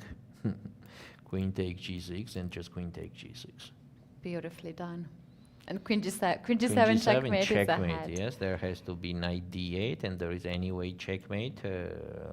Okay, on king h7, queen h6 checkmate, and on rook bg7, rook d8. And anyway, the checkmate is hanging queen g7. That's great. It's Wow. unstoppable queen g7 on the next move, Pre-move. or on king h7, just queen h6. Yeah.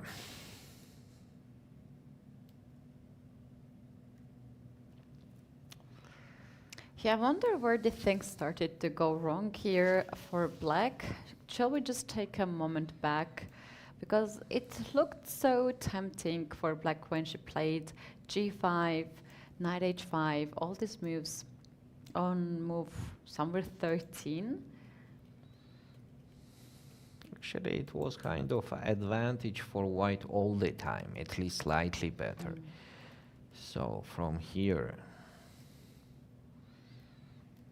yes, like black could not find out the game, I mean the counterplay to create somewhere. The rook g1 was quite interesting, you know, and then c4. After f6, the knight h4 appears, you know, I mean, tiny mistakes, tiny errors there, here, and in the end, the position became very tough. As the knight is on f5 already, it's okay, this position we already review. So once Vaishali put her knights on f5 and h4, the advantage becomes to a huge advantage.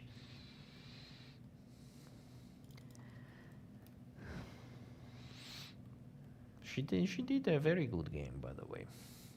Vaishali did a good game. This rook c6, rook b6 was just amazing. Yeah, the brilliant idea to give up the exchange, and she made this on the seconds on the clock before her increment. Yeah, and then the position is just winning. Yeah. No, rook takes This is our b5 moves. is not on the board.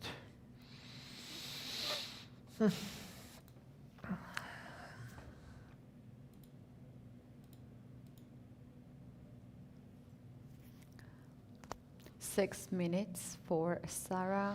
Very difficult position. She has to make the decision in this position with not too many good options. Yeah, there is not an option at all. Actually, there is no options to create at least something.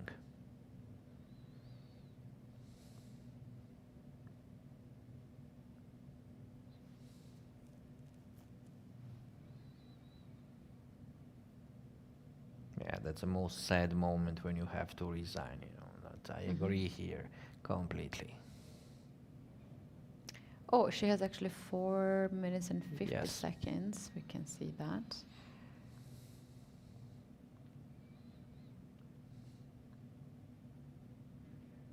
Yeah. Okay, let's go to the next game. Tsolakidou Stavroula against Javakhishvili Lela.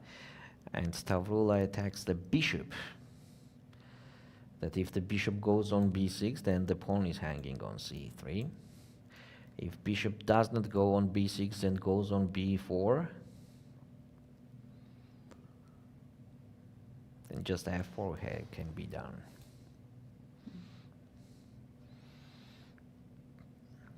And in case of rook d7 check, we are blocking it with the bishop on d5. And unfortunately, black could not improve the position here and create more troubles to white. So in the game was bishop b4 and f3. f3 is a little bit passive. Well, she wants to put the pawns on the light squares, so...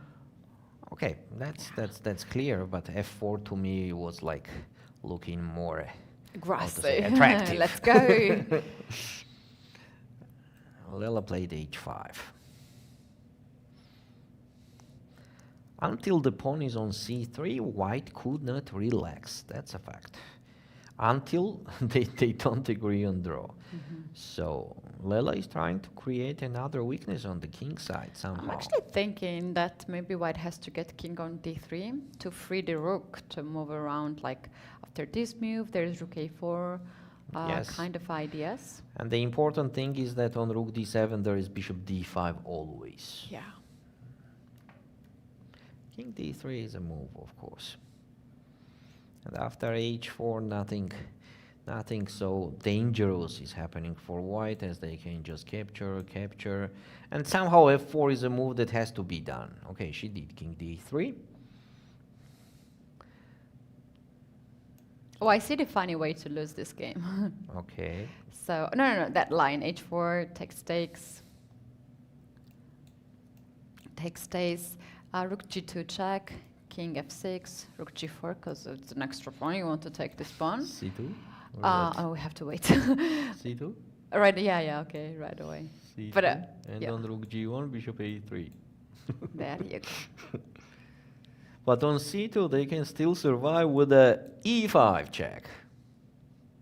You see, there is e5 check guarding the bishop on c4. Yeah, the game has ended Vaishali against Sarah Hadem, and we have the first decisive result in 2 days. That makes Vaishali with 1.5 points in 3 rounds. So Vaishali actually had really nice game, domination on the board. We're gonna have her at the interview in the studio, so guys, stick around. We're gonna have her here and ask her a lot of questions. We want to hear her analysis. We want to hear what happened in the game, how she feels here Mostly in Tbilisi. that moment when she sacrificed that exchange on the few minutes on the board. That's a very, very nice decision, you know. Yeah, absolutely. Now we're taking the technical break, and meanwhile another game has also ended in a draw, Javakhishvili against Stavroula. You guys stick around. So we have one game in progress. With Vaishali in the studio. We left one game in progress. This is Nana Dzagnidze against Kashlinskaya Alina with the equal position on the board.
And we are back in the studio with Vaishali, who just won an amazing game against Sarah Hadem. Thank you so much for coming and congratulations. Yeah, thank you. Well, how do you feel after such a nice game? Yeah, it feels good. I think it went smooth from the opening. Yeah, I'm happy with the win, especially after first two games. I'm happy today. Yeah, how do you feel about playing here? First of all, in Tbilisi, is it your first time here? Yeah, this is my first time to Georgia, and yeah, it's really nice. The organization is great. I'm really enjoying here. Oh, that's really, really good to hear. Usually you're traveling with the family, you have Prague and Mama alongside, but now they're so far away. Prague plays himself the tournament, just finished yesterday. How do you feel? Like, are you more comfortable when you're playing together and traveling together, or you like it to have more solo trips? No, it's nice when we travel together always. Also, when we have a bad game, it's good if we have a support like... yeah, in the recent times, somehow we both had like very same tournaments, and all three of us were traveling together. But this time it was different. Like he's in St. Louis. His tournament got finished yesterday, and yeah, so I had no choice to come alone. This is also fine. I have to get used to this also. So yeah. Right. Has he seen this blunder, unfortunate blunder that happened in your first game? Did he made any comments about that? No, I mean, just when I was about to take on e5, I immediately realized that dc5 was an option. I completely missed completely dc5 was an option. So once I was about to take the e5 piece, I saw dc5 and I could not do anything after that. Yeah, it was, Anyway, I think she was outplaying me, kind of like I think White was already a bit better out of the opening, and yeah, I was under pressure, and this happened, and there was no way to come back to the game. Yeah. Yeah, well, shall we take a look at today's game, and if you can just give us some insights of it. The board will pull up on the screen. There we go. Yeah, the set 6, I think she played long back, but I didn't really expect, but I was ready for it. And how long your preparation last here in this opening? Yeah, I knew till this point. Also, bishop e3, I knew knight h5, bishop e3. g5 was new for me. This was, I think, the moment when you took quite some time to make your next move. Yes, yeah, I spent quite a lot of time here. Yeah, so I cannot play knight bd2 here because of g4 and the piece is trapped. So I have to do something about it. Like h3, I thought about h3, but I think maybe it maybe helps black. Like maybe she goes queen f6 or knight f4, something like this, and this h3 pawn could get bit weak. Maybe it's possible because in these lines I have seen white going h3 even after g5. So I thought maybe it's an option. So d5 was another interesting move. How much time did you spend for this move, d5? I think around 15 minutes, yeah. Yeah, do you agree with this sort of like thoughts that it's not recommended to spend more than 15 minutes per move because then you see some ghosts? Do you agree with that, or? Yeah, I've heard about it, like some strong players commenting this, but I mean, I never follow. I mean, it always says, I always get into time trouble, and yeah, sometimes I mean, you need some time to get into the position and understand. Especially this moment, I was in preparation until this point. g5 was new. It is important I take some time to get into details. So I think d5. I think it's fine that I spent some time and played this. Yeah. Yeah, I was expecting knight b8. This knight d8. I mean, it can get really bad. Like as happened in the game, she could not get back the knight at all to the game.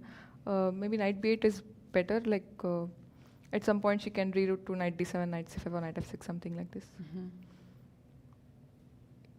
Yeah, I've seen this plan of going back queen d1, and yeah, basically white has. I mean, once white is committed d5, after white has to go back queen d1 to expand on the queen side.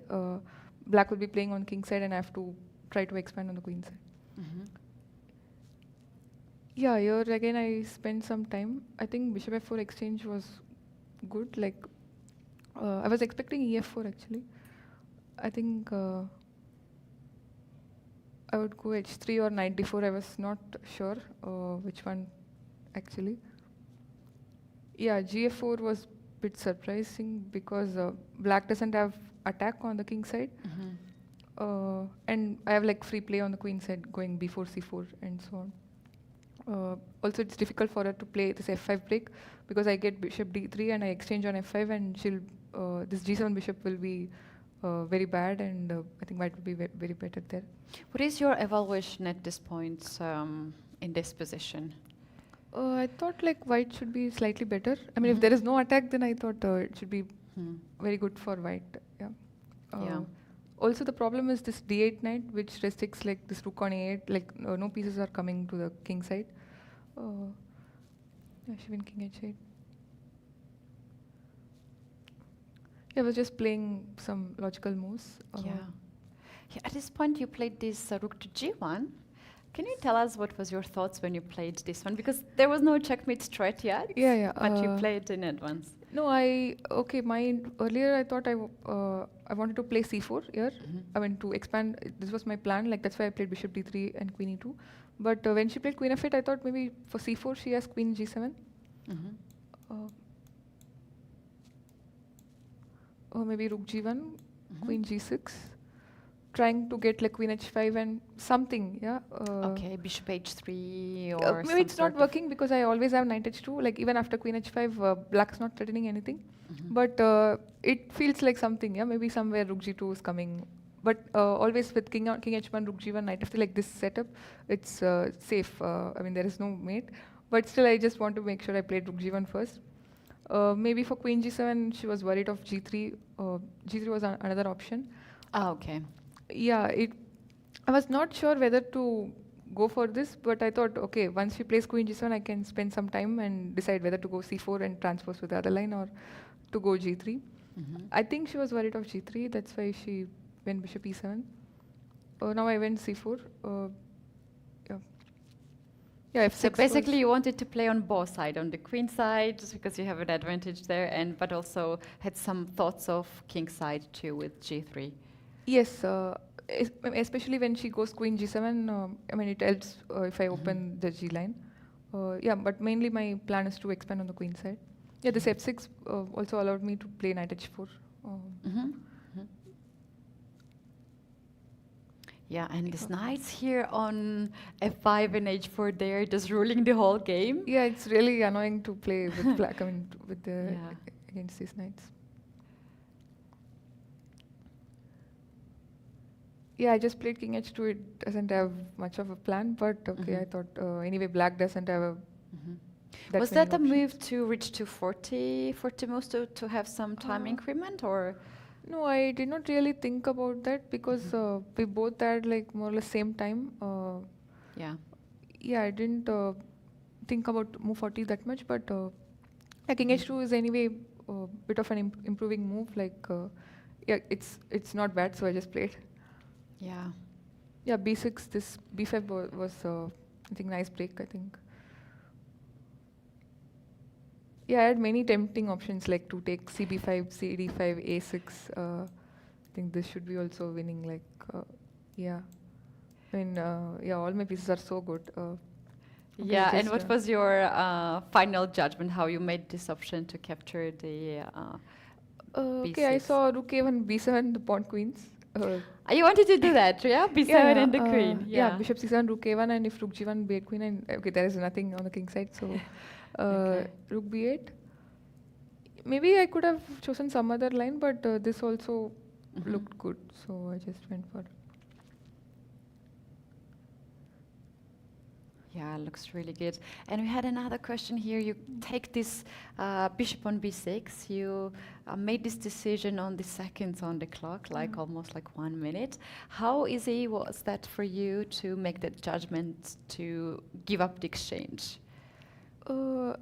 I think, yeah, it looked so much winning because I get this 8th rank and yeah, hard to imagine like black getting any active play.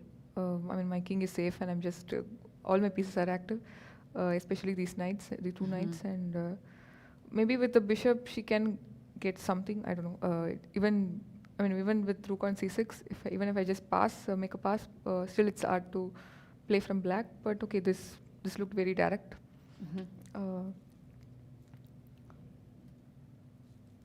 Yeah, and all the pieces are just so powerful. Yeah, I just caught this queen h5 also, and yeah.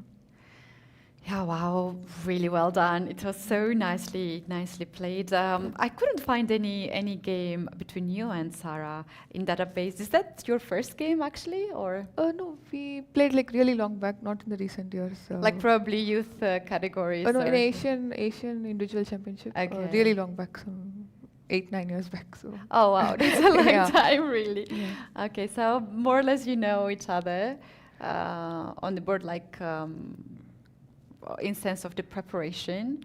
Were you going to surprise her in the opening, or you just wanted to play whatever is comfortable for you? No, I play this Italian, like the bishop c4, like, okay, I just played that. It was Yeah. not a surprise, I guess. I play that normally, so. Yeah, I mean, after the last 2 games, also yesterday I had some disappointing games. So Yeah. after 2 games, I thought, okay, I just play like what I know, and yeah, just to play a good game. That was my goal today. So. Yeah, this a little bit heavy start can affect your decisions in the next rounds. Would you like consider to make a draw to like have a like easy day and then have a rest, or it doesn't really? No, I don't really go with the result. Like I just want to play some good game. Yeah, this approach has helped me like to focus on how I play. Yeah. It has helped me, so I just continue not thinking about any result. Yeah. Yeah, right. And how's your days here? Like after the game, what's your plan? How you're going to spend your evening? How you're going to rest? And then when are you preparing for the games? Yeah. Okay. After the game, I try to have chat with Prag. Like it's morning, so I mean they're in the US, so I try to have call with them and my father also. So then I relax a bit. After dinner I start preparing. So that's how it goes. So you're preparing in the evening? I just look like what to play, and basically I prepare the morning, but I just look like what. Briefly. Just to plan, briefly. Oh wow, that's actually fantastic to have this family bonding, because like even if you are not together, you still have the calls, right, to share the. Oh, that is fantastic. And how actually do you like the food here? Because I know a lot of Indian chess players, they're missing Indian foods and flavors when they're traveling. But I think we have very similar flavors usually. Yeah. How do you I'm enjoy really it? enjoying the food here. Yeah. I think they are making some Indian dishes also. Yeah, we had yesterday. Yeah, also We I had that think every day there is Yeah. something special with Indian food. I don't know about this, but maybe it's common for Georgia. We have very similar Similar, spices and the taste, so that's why I'm very comfortable with Indian food and love it so okay. much. But I saw some Indian. Yeah, Indian proper dishes Yeah. were made, and it was really good. So I'm not missing Indian food at all. So Okay, that is it's that very is good. very awesome. Vaishali, I think this is your first time in Grand Prix series, right? You just joined. This is my first series. Last year I got the opportunity for one event. Like Yeah. I played two tournaments before, but this is my first series. Yeah. What do you think about just having this kind of opportunity to have like 3 tournaments in a row when you know that that's the guaranteed for you? You can fight for the prizes as well here. So what are your thoughts about Yeah, this it's a very nice event. Mhm. I mean, I get to play like more strong women players, and I mean, especially in the last year I got one chance, and it was very nice. I really had a bad tournament, but it was a great experience for me. I had a lot to learn from that, and I mean, thanks to FIDE for having they've also increased the tournaments. Numbers, yeah. So it gets, I mean, this will give more opportunity for many girls to play. Yeah, it's very nice. Awesome. And my final question is a little bit like tough, Okay. maybe. So you just became the Grandmaster this year. That's the highest title in chess. But what is your final goal to achieve in chess? What do you want to achieve? My goal changes time to time. Suddenly I want to become something I wanted to, when I played candidates, I wanted to win and fight for the world championship. Still it's my goal. I want to become a world champion. And at this point, I just want to play good games. that's my focus right now, I would say. Okay, Yeah. just to play good Yeah, games. good games. And who is the best in the family? Who wins the most of the games? You or Prague? Sorry? When you have a friendly games at home, who okay, wins? Prague beats me often, but I also win some games here and there. Yeah? So, yeah. Okay, good. Yeah. Okay, awesome. Thank you so much for coming and giving us so many insights. We have a lot of Indian community following you and supporting you a lot. So yeah, good game and best of the luck for the other rounds. Thank you very much for having me. Thank you. We had Vaishali here after a beautiful win here at the FIDE Grand Prix in Tbilisi. We are going to take a short break right now and coming back with the one remaining game.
And you guys, we are back as we witnessed the final game between Nana and Alina also ended. That means that we just resumed the round 3 here in Tbilisi.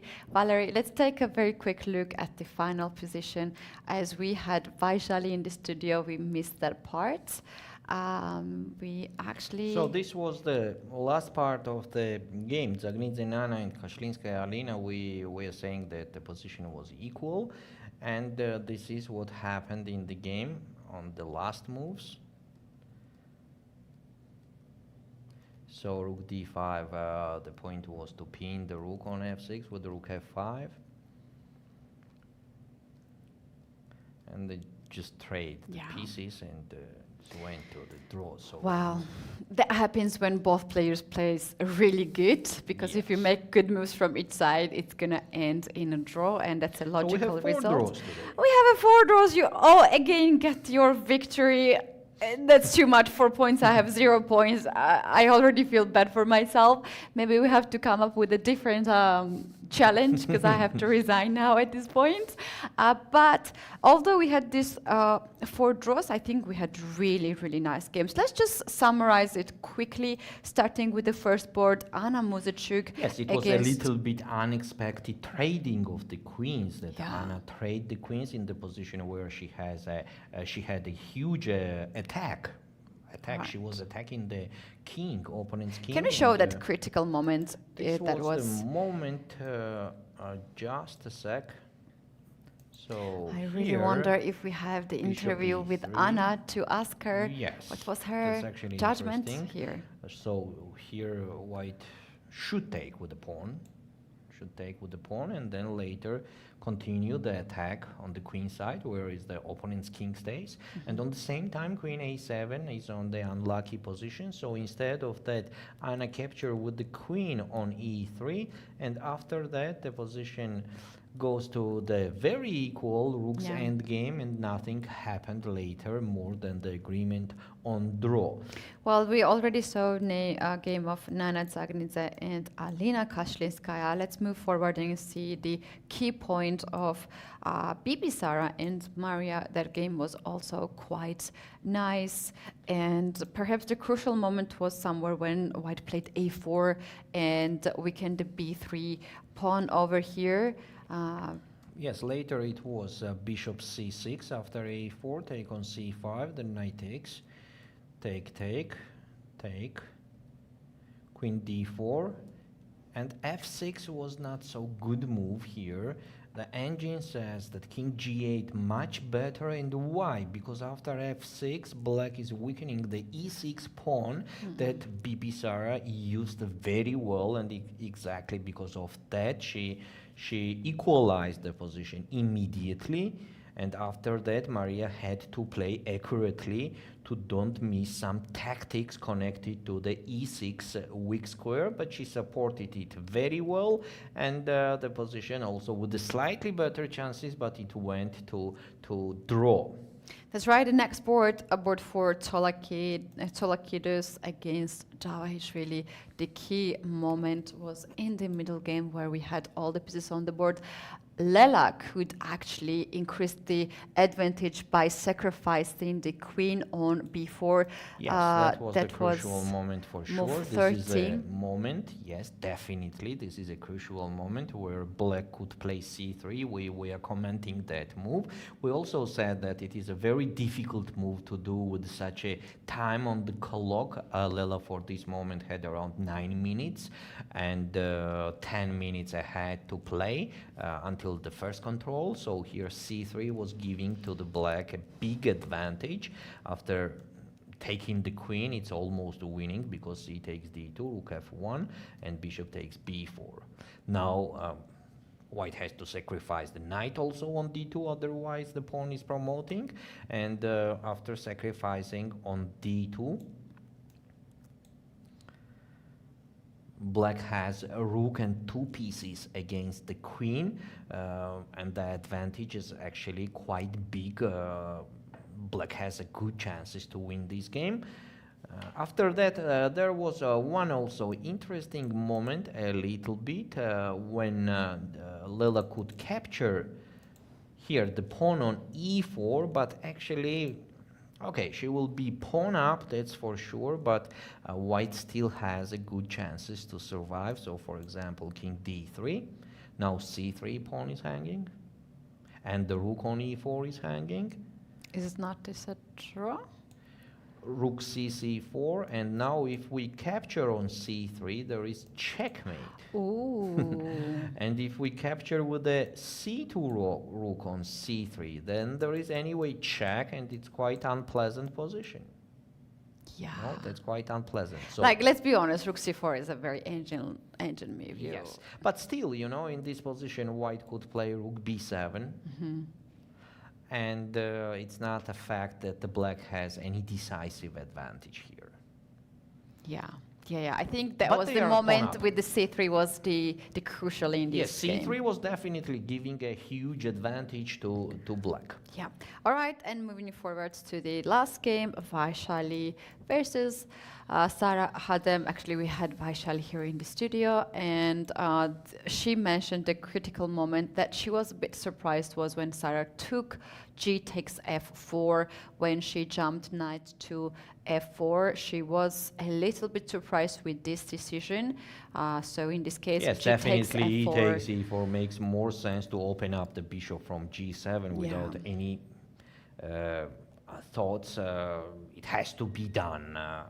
Yes, to open up that bishop, because that bishop later was the problem for whole game. But still, I think here white also has a better chances. But anyway, g takes f4, then we had the chronicle tactical problem with the bishop on g7. All right, so that had been the short summary of the day.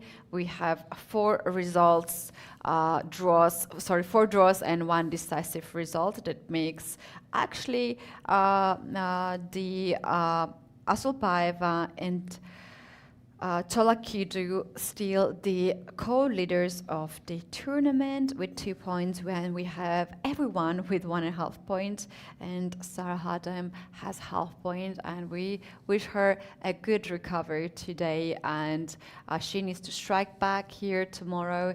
This is just the beginning of the tournament, 9-round tournament, round robin with 10 participants.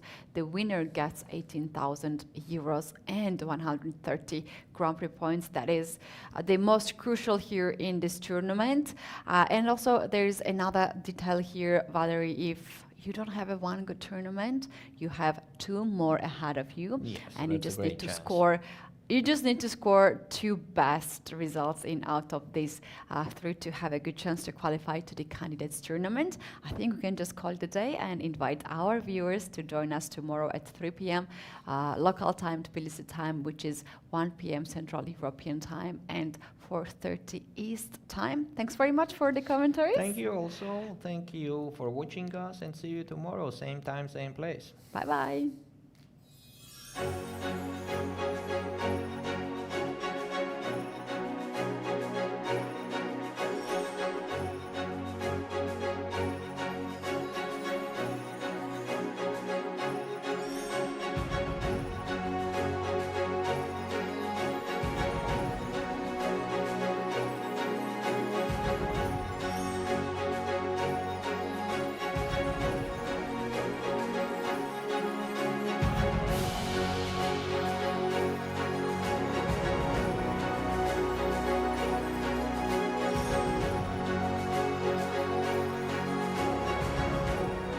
In that moment, we were only 15 countries who signed the constitution of FIDE, and the FIDE has grown up until 195 countries. It's really a global dimension now for the FIDE, and I want to congratulate FIDE for this success.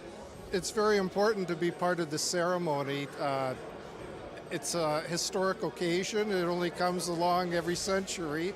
So we were happy that we were able to take part. In part, we were able to take part because chess has been so much more successful recently, so that 5 years ago we couldn't have come, but now we can. For 100 years, Marc Nicolet signed this document, and it's a very important moment for Switzerland also to be part of it. and for me, myself also, of course. And I think FIDE has done a great job 100 years ago now, and has a future where it can also transmit chess in the society, in social work, in other domains, not only in competition. So I think it's a great time to go on, to go for the future.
His clock is ticking.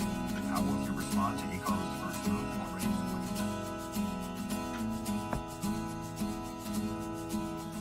Who's gonna swing across the channel? I'm a strong swinger. Who's gonna swing across the channel? Why did you wonder? You say like house. Am I right, boy? Am I right? Why did you wonder?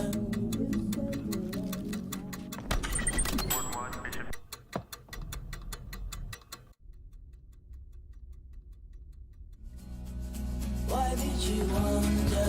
Make your move. The 45th FIDE Chess Olympiad, Budapest 2024, where the story becomes history. You stay for a long time.